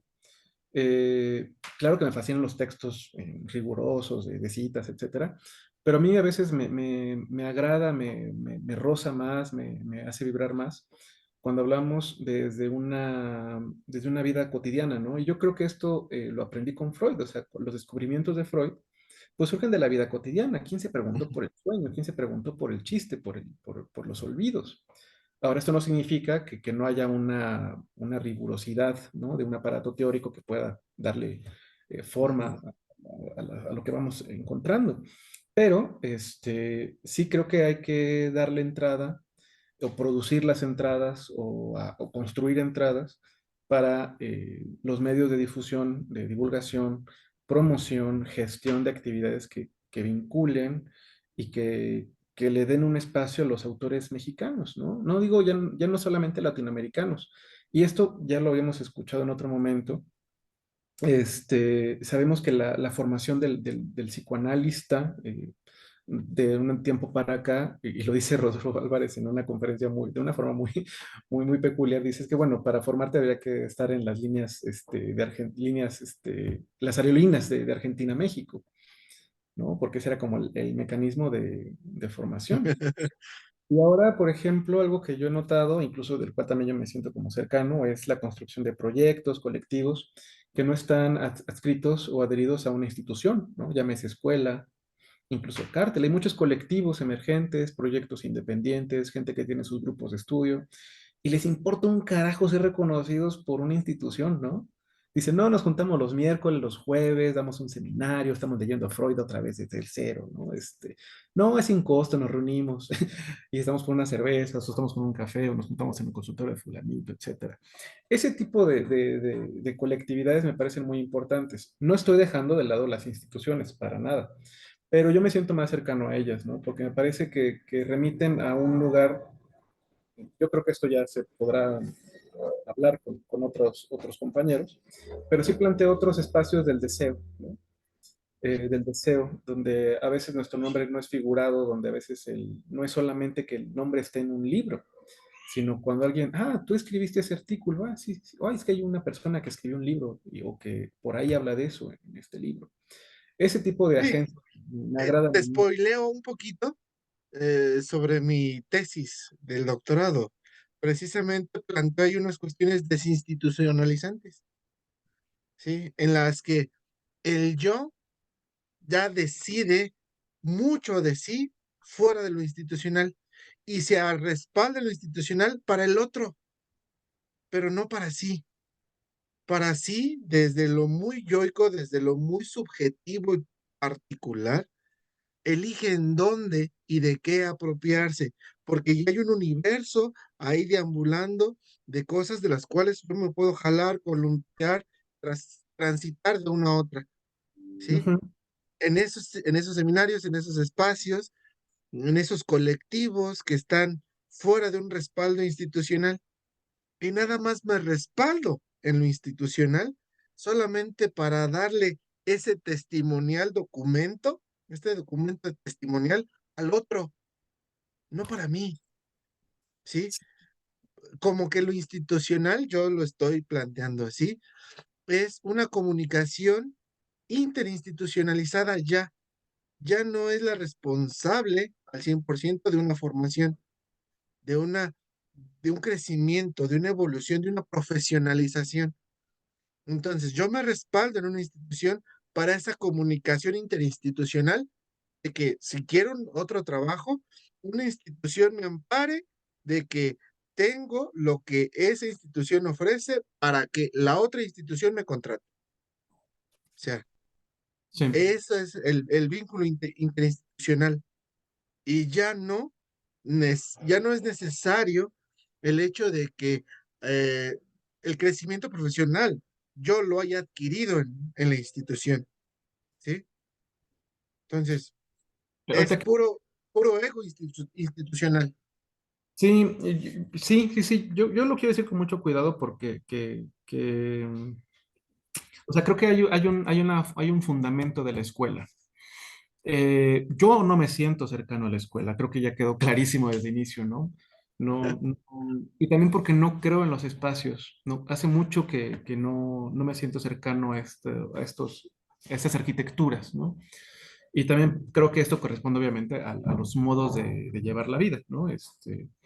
Mm, no significa esto que no haya posibilidades, que haya construcción de propuestas importantes, pero yo creo que las grandes instituciones, iniciando por la familia, son las que nos han corroído bastante, ¿no? Entonces, y lo digo en muy buen plan, ¿no? Digo, no quiero sonar con todo este rollo así marxista. No, no, no, creo que son instancias en las cuales yo no me siento cercano, que reitero, no significa que produzcan o que tengan una gran aportación a la cultura. Pero yo creo desde este lugar, ¿no? Y en este espacio que estamos ahora tú y yo hablando, yo no me siento cercano a ello. Pero sí me siento muy cercano a las actividades de margen, ¿no? Por ejemplo, conferencias públicas, ¿no?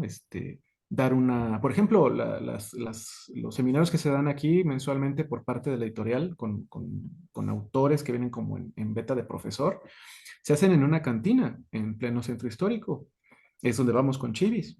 Y bueno, yo escucho comentarios de cómo se le ocurre a Samuel hacer actividades, porque vamos a platicar de un trabajo de nosotros, ¿no? Porque yo necesito una institución, yo no necesito a alguien que hable por mí, ¿no? Me llamo, este es mi nombre, ¿no? Y aparte son mis amigos, estamos cómodos, vamos a tomarnos un café, un mezcal y vayamos a la botana y platiquemos cómo trabajamos. Vamos a trabajar nosotros, ¿no? Nuestro trabajo está en el consultorio y regresaremos mañana. Pero creo que en esto que tú dices hay un tema muy importante que quisiera también decir antes de que vayamos a concluir, de que hay un riesgo también con esto. O sea, no creo que lo que estamos intentando decir soy, ay, qué padre, hay que hacer la revolución y ser radicales.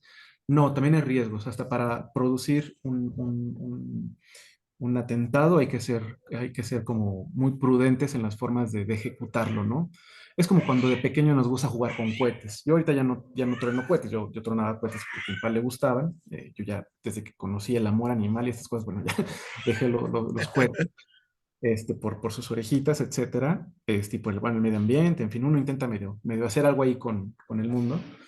Pero uno tiene que tener como cierto cuidado en saber cómo arrojar ahí la bomba, ¿no? La dinamita, cómo atentar, hay que ser cuidadosos. Ahora, el atentado, así se llama mi capítulo del libro, no significa que esté en contra, es para atentar, ¿no? Es como, a ver, despertemos de esto y me involucra ahí, porque también yo estoy atentándome contra esto. Y un gran riesgo que puede tener este libro es que se piense que para ser radicales solamente basta estar agitados. Creo No, que, no, no. creo que tú lo sabes también, porque a mí no me gusta hablar de mi trabajo mucho como de lo que hablo, pero creo que sabemos que si algo nos lleva a esto, es porque sabemos y somos conscientes de primera fila lo que es el sufrimiento psíquico, ¿no? El dolor, el malestar, el anímico, el corporal, el amoroso, y después sabemos las implicaciones con nuestros pacientes.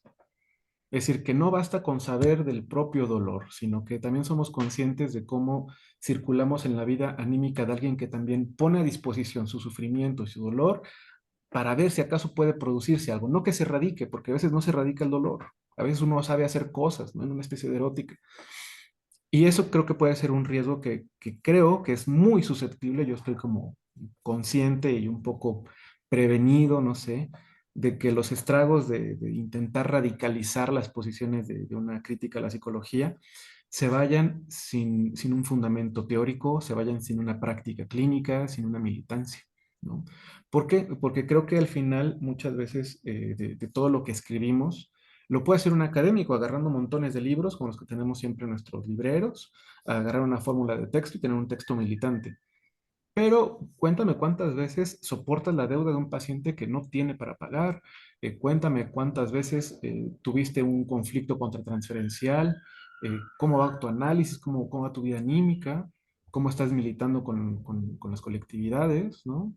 O sea, cuando hay esa ¿Cómo práctica, lidias tú con tu sufrimiento también? claro, en esa parte, ¿no? O sea, cómo lidias con las colectividades personalmente. O sea, por eso insisto, en la apertura del libro, se trata de una revuelta personal. O sea, no es un asunto por hacerse fama de un libro y de autores, para nada. Uno tiene con mayor razón ser como muy prudente con lo que va a escribir y lo que va a sostener, porque creo que uno de los riesgos que creo y que creo muy fielmente que pueden suceder y que eso me da mucha alegría, es que se vaya a pensar que la crítica a la psicología es muy fácil de hacer. Pero creo que cuando queremos hacer crítica a la psicología es porque ya pasamos por varios temas, ¿no? Por varias crisis institucionales, por varias crisis anímicas, ¿no? También. Cuando Eh, yo planteé el tema del libro para empezar a pensar desde una crítica hacia la misma psicología, yo partí del ejemplo del, del ateo, sí, de ser ateo nada más por estar en contra de las exigencias religiosas. Eso es ser un mal ateo, eso no es ser crítico, eso es no ser anárquico. Eso, como lo decías, es hablar desde la agitación. sí, ¿M? sí, Cuando precisamente el hacer una crítica no es agitar la, la de por sí ya turbia realidad. Entonces, es más que nada el tener el fundamento de hablar de algo agitado sin agitación, de no sí, ser solamente destructivo, rebelde, anárquico, eh, de contrasentido, y de solamente tratar de poner un punto de vista muy particular acerca de la mala experiencia dentro de esa postura ideológica a la que se piensa criticar. Eso no es hacer crítica, eso es tener una queja. ujú, Entonces, no hay que quejarse. Y ese es el aspecto importantísimo que hay que ver aquí. Sí, sí, sí, no es hablar de quejas, sino hablar de un fundamento crítico. me es como impensable no remitirme obviamente, a mi propio análisis y a lo que yo estoy, vamos a decir, no sé si en deuda, no, creo que no en deuda, pero hay una especie de, claro, de deuda intelectual con lo que uno aprende cuando escucha a los otros, a decir, a nuestros pacientes. ¿No? Claro que la queja es un asunto, ¿no? La queja solamente queda como obstáculo para evadir la posibilidad de producir algo a consecuencia misma. Por eso claro, yo soy un gran creyente y también un practicante de la destrucción, no en un sentido negativo para nada, no, no, no, pero sí en el sentido de transformar la materia, ¿no? En el sentido de la transformación, pues, del mundo. Y que para ello hay que dar no solamente un paso, sino muchos, ¿no? Y esos pasos no son sencillos. Por eso que cuando planteamos el tema, por ejemplo, ahorita que es el tema de Dios, que es un tema también para mí muy importante, no se trata de luchar contra una creencia, sino de luchar con los modos en que opera el poder a raíz de una cierta creencia. Ujú, Por eso, hace un momento decía, ¿no? Y esto no es mío, es una noción que extraigo de Ian Parker con otros referentes, pues, ideológicos. Por ejemplo, Althusser es muy trabajado en el libro, Zizek también. Bueno, Zizek no tanto, pero es un crucial para el concepto de ideología. Este, en la psicología crítica se nutre mucho el trabajo de Althusser y también ay, no recuerdo el otro. Y es la psicología como ideología, ¿no? ujú. Una ideología psicoterapéutica, eso me parece fascinante. Hace poquito decíamos en otra actividad, no sé en cuál, o allá, este imperativo de ir a terapia, ¿no? O sea, de yo ya me curé, yo ya estoy salvado, ya me bautizó la psicología, ¿no? Ve a terapia, ya fui. Así, no, no vayas a terapia, ¿por qué vas a normarte? Pregúntate por qué no puedes hablar este asunto con quien tienes una bronca. ¿Por qué no le puedes ir a fulanito que te sientes mal con él, con ella? ¿Por qué no platicas a alguien que te sientes triste? ¿Por qué la vulnerabilidad tiene que ser siempre un lugar en suma de, ¿cómo se llama? De exposición. Yo hace tiempo di un seminario, bueno, un taller de escritura, de literatura en un colegio de aquí de la ciudad de San Luis Potosí, un colegio ubicado en una zona alta, ¿no? Las famosas lomas, ¿no? En todas las ciudades tenemos lugares que se llaman las lomas, de un costo bastante alto, pues, ¿no? Y ahí se censuró el taller que di, ¿no? Se censuró porque los jóvenes empezaron a contar cosas que nos estaban contando y hablábamos acerca de la vulnerabilidad, ¿no? O sea, que la escritura del sujeto, pues, el ejercicio de la escritura podría venir bien en un sentido común cuando el otro pudiera leer al sujeto sin sentirse vulnerado ni vulnerar al otro. Esto no tiene ninguna cosa novedosa. Yo lo empecé a trabajar de un verso de Baudelaire, léeme y aprenderás a amarme, ¿no? Y es que cuando un sujeto logra hablar de su incomodidad, se sitúa con relación a sus decisiones, a sus actos, no es que uno esté mal o bien, para nada, el sujeto atiende al asunto, está más allá del bien y del mal. Y no es que sea un sujeto moral, uno puede ser un criminal para los ojos del campo jurídico, claro, pero en el fondo uno desconoce las raíces que le ha llevado a ese acto. Ahora, que si lo interpela y no logra el acuerdo, el perdón, la reconciliación, la redención, es otro asunto. Pero me parece que en primera instancia, en primera estrategia, porque este es un libro estratégico y voy a cerrar con esto, está pensándose desde una lucha a ras de lona, así lo digo. Porque siempre escucho o escuché en varios momentos que se habla desde la trinchera. Es decir, se habla desde el discurso que uno sabe, ¿no? Yo soy profesor, yo soy psicólogo, yo soy psicoanalista, soy filósofo, hablo desde mi trinchera, es decir, hablo con lo que sé. Y a mí realmente no me alcanza, no me satisface también, y por ello que creo que algunas cosas hay que llevarlas a ras de lona. Esto no significa pelearse, significa estar a ras, ¿no? Es decir, cuerpo a cuerpo, y que también sabemos, quienes nos guste como el deporte de contacto, que no se trata de golpear, sino de saber desplazarse, de saber hacer con el cuerpo, ¿no? Es como cuando alguien baila, ¿no? Esta frase de Nietzsche, yo solamente creeré en un Dios que sabe bailar es porque le da folclore, le da vida, le da una estética distinta, ¿no? Una vida anímica. Por eso no estoy en pro de la violencia, ¿no? De la hostilidad. Ahora, que cuidado que porque cuando uno está más amalgamado en estos asuntos, sabe cómo responder, ¿no? Por eso los atentados son planeados, son estratégicos, son máquinas de producción, ¿no? Y un libro siempre es una máquina de producción de sentido como de potencias. Y ya con esto, pues creo que esto podría ser como ya la beta final del proyecto de la psicología contra sí misma, es que cuando se sabe del psiquismo, cuando se sabe de cómo opera las facultades de la psicología en todas las áreas de la vida social, económica, pues claro que hay un dominio, ¿no? Desde qué ropa utilizar para el discurso presidencial, qué palabras utilizar, qué manejos de la mano, qué miradas hacer. Todos esos detalles producen. No se hable de la mercadotecnia, qué colores, ¿no? ¿Qué modos vamos a trabajar ahora? ¿Cuáles son los eslogans? Todo eso opera de manera subjetiva. Es decir, en esencia, la psicología tiene un poder impresionante y que nos sale entonces de todos estos medios ¿cómo se llama? De comunicación masivos que son de dominación. De mercantilización de la psicología, ¿no? O el psicomarketing, a mí me gusta decirlo así, ¿no? El Ujú. psicomarketing, no sale ahora, por ejemplo, con todas las aplicaciones. Sí, hay muchas aplicaciones, tú te vas a Play Store, o a la aplicación de Google, no recuerdo cómo se llama, la de Google, no, o sea, se llama ¿cómo se llama la de? La de La- Apple, esa es la de Play Store, ¿no? La de Apple. Ah, no, Play Store Play es la, Store, Play Store es la Play de, Store es de Google. de Google. Y la de otra es la de, ¿cómo se llama la de Mac? La de, iStore, ¿no? a ver, sí, esa, ¿no? O sea, tú le Creo que sí. pones alguna cuestión de salud mental y te va a arrojar una serie de aplicaciones de atención de salud mental, ¿no? De Ujú. psicología. Virtualizada. Incluso también, no estoy en contra de ello, pero me causa a mí un poco de curiosidad cuando la agenda se lleva por medio de Doctoralia.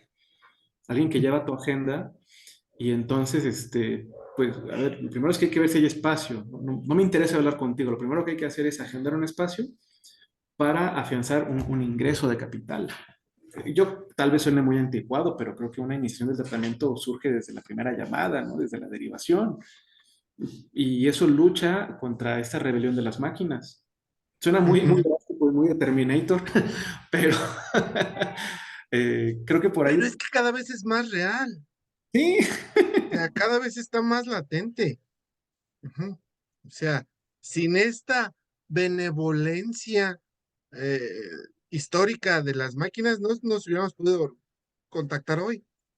sí, Ujú. y ahorita Y es pensé, gracias a que las máquinas funcionan, que tienen estos componentes, estas codificaciones, este software, ujú, que la reunión se dio. O sea, sí, gracias máquinas, sí, gracias Internet, sí, gracias compañía dueña de la marca de mi computadora, etcétera, etcétera. Gracias a todo eso. Claro que sí. estaba pensando O ahorita sea, que, si se revelan tantito las máquinas, hay un caos impensable. estaba Y no, pensando, y más allá de la inteligencia artificial, más allá de eso de la inteligencia artificial. O sea, creo yo me desvinculo en este momento de eso, sino tantito que se revela una máquina, velo así. Tienes la necesidad de planchar y tantito que se te revele la plancha, caos, ¿no? hay una imagen ahí de internet y estos famosos memes ahora, que es muy divertida, que dice, siempre que vayas a imprimir, que tu impresora nunca huela a tu miedo, ¿no? Porque Totalmente. pasa Ahí mucho, está. pero Sí, sí, sí.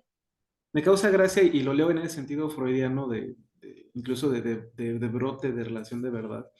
Porque por alguna extraña razón, no es que es una extraña razón, pero claro, estamos dependemos de una serie de tecnologías, pero que no están tan descabelladas de lo propio, pues, de nuestro trabajo, ¿no? Ahorita que decías que funcionan bien, pero funcionan bien bajo un régimen de legislación del saber y de la verdad. Las ciencias funcionan porque están verificadas, ¿no? Bajo una lógica al final de la verdad, del progreso. Ujú. Y, y hay mucha gente que dice que los psicólogos no funcionan. Ahorita estaba preparando una clase para el próximo seminario. Dice también Cooper, ¿no? Que la psiquiatría se le demanda que no funciona porque el paciente con alguna cuestión mental sigue con el malestar. Y decimos, no, en efecto, funciona también que se sigue continuando con el discurso, ¿no?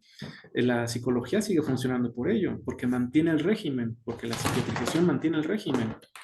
Sería interesante pensar que una crítica a la psicología también evalúe y cuestione e interrogue toda la célula, el capital de este malestar. O sea, no es que uno nazca loco, es como las cosas infantiles. O sea, por eso para mí es crucial algo que yo les planteo cuando me invitan a dar alguna clase, alguna aula o alguna universidad o alguna conferencia para universitarios, es decir, gente que está en formación.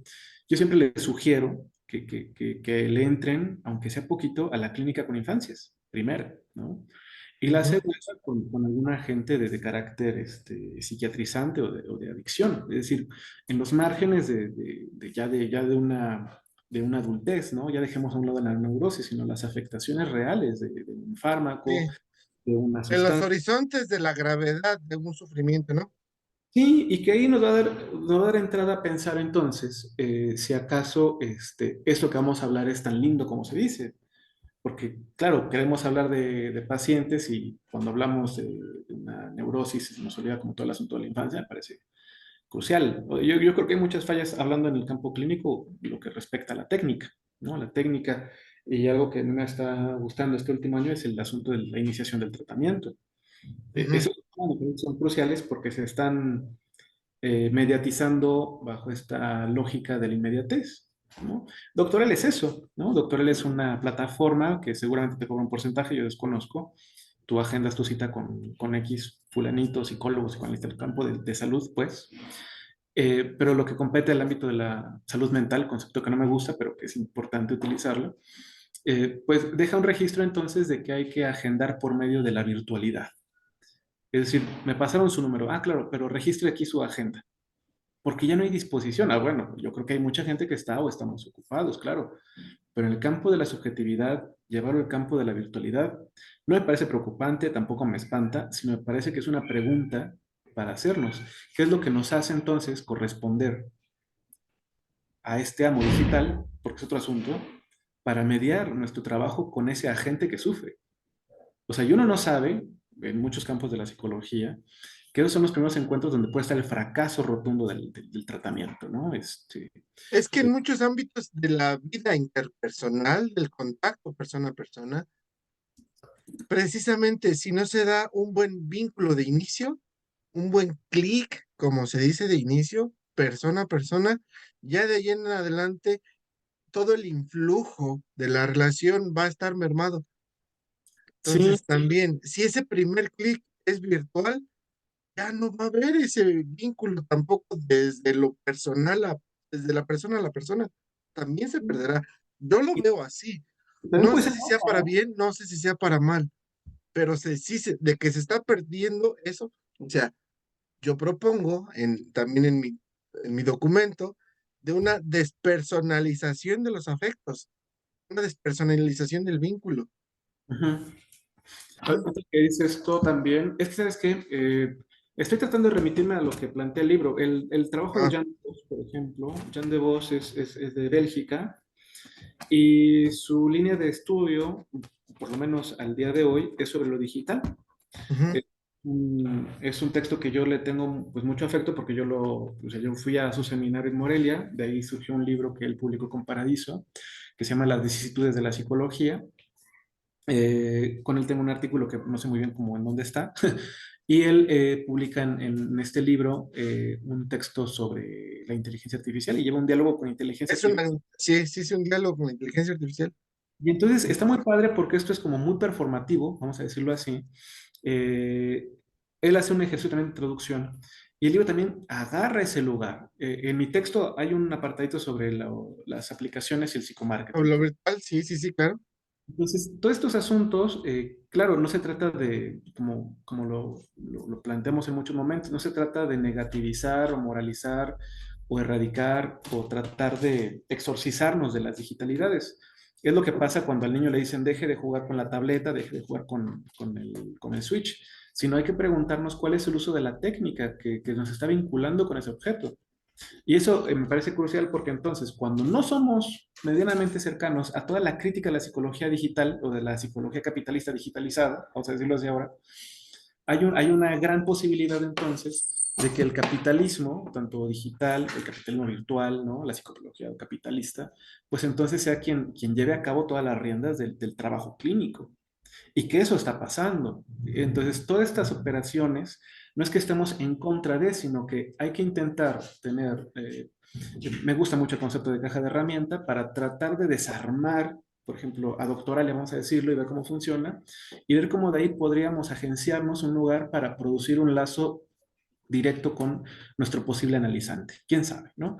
Que también hay que decirlo, que funciona tal vez para una revisión que compete al cuerpo, pero nuestro campo de la psicología es otro asunto.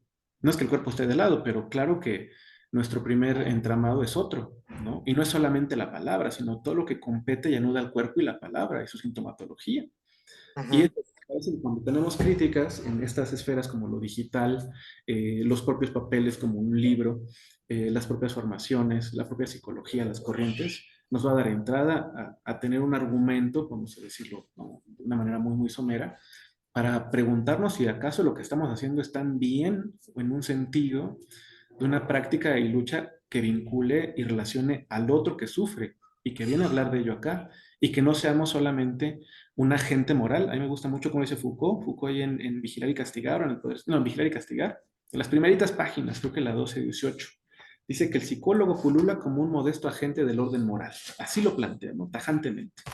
Este, y está bueno porque lo dice de manera muy, muy sutil. Y entonces cuando estamos en ese régimen, pues entonces operamos bajo la máquina capitalista.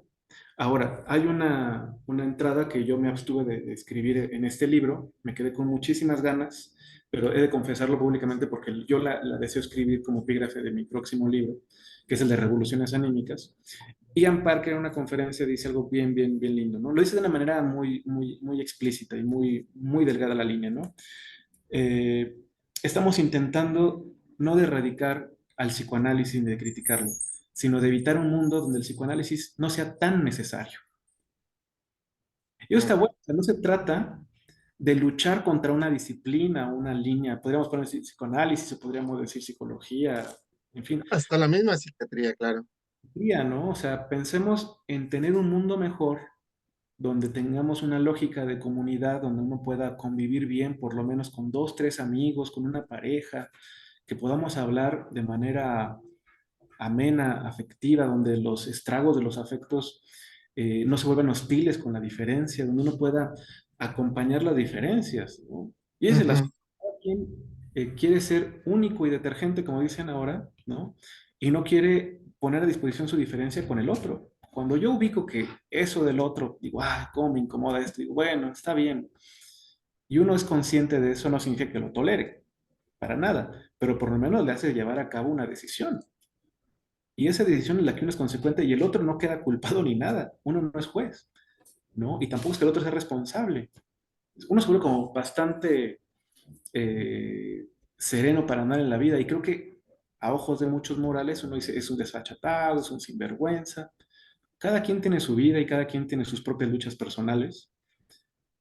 Y a veces lo mejor que uno puede hacer es aislarse o tratar de llevársela bien o reparar lo que ha dañado a veces, ¿no? Con los medios que tiene. Cuando uno se la lleva medianamente, si suena muy campechano esto, es muy difícil de llevarlo a cabo, obviamente. Por lo menos sabemos que el mundo lo podemos acompañar mejor, ¿no? Y por eso me gustó mucho lo de ahí. No se trata de erradicar una disciplina, sino de tratar de tener un mundo donde sea menos necesaria, ¿no? Eso está lindo. Pero sí, todo sí, sí. me parece que nos lleva a un asunto de muchas áreas. Por eso te digo, un asunto que está muy descuidado en este proyecto es el área de la transmisión de la psicología. En Ujú. todo el libro, de inicio a fin, no hay un texto que hable, en cierta forma, de los ejercicios de poder de la transmisión de la psicología. Y ahí yo tuve el error porque pude haber invitado a una persona que tiene un libro que está por salir que se llama Transdisciplina. Es otro, para proponer otro paradigma de la formación científica, algo así, obviamente Mm. con la ciencia de la psicología crítica. Y no está. O sea, hay una falla tremenda, porque estamos hablando de la psicología crítica, pero no hablamos de cómo se transmite la psicología. Es una falla que tiene el libro, ¿no? Es una falla que yo por lo menos ya sé que estoy consciente de ello y que sé que ante una interrogante, una discusión, pues no tengo mucho que decir, porque Pero sin embargo, sabemos que pues, es gracias a la falla que se da un siguiente paso. exacto, y el próximo libro tendríamos que evaluar y ver cuáles son sus coyunturas y plantear desde ahí y luego ya se nos otro, ¿no? Y ese Ujú. es, al final, esa es la función de un lector, ¿no? Compartir, pero también dar cuenta de los agujeros. En este caso, pues, ¿qué podría decir, no? O sea, yo encuentro muchos detalles todavía del libro y que van a mantenerse y que también es necesario que se vaya el libro así, ¿no? O sea, que continúe su ritmo porque vendrá otro. O sea, una vez más, no Exacto. arraigarlo, no agenciarlo como la obra totémica, como esa que hizo Lacan, ¿no? Que fue a recuperar todos sus libros y dice, hombre, ¿para qué haces eso? Pues déjalo y saca otra edición. Ujú. ¿Cuál es la obra intelectual, no? Aceptemos Sí, el sí, sí. error, porque de ahí entonces podemos producir otro discurso. Por eso que el libro no esté pensado como un bestseller, ¿no? Sino pensarlo como el fracaso de nuestras propias formaciones, ¿no? Y que entonces ahí es donde a mí El me... testimonial del fracaso, ¿no? De las Sí, propias formaciones.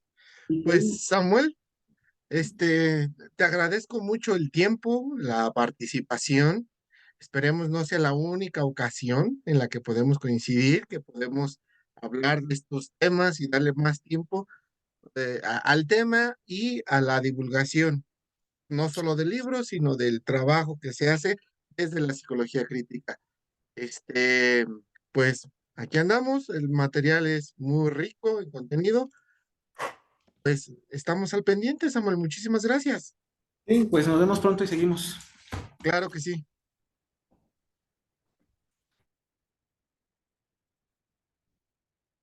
Ah, listo.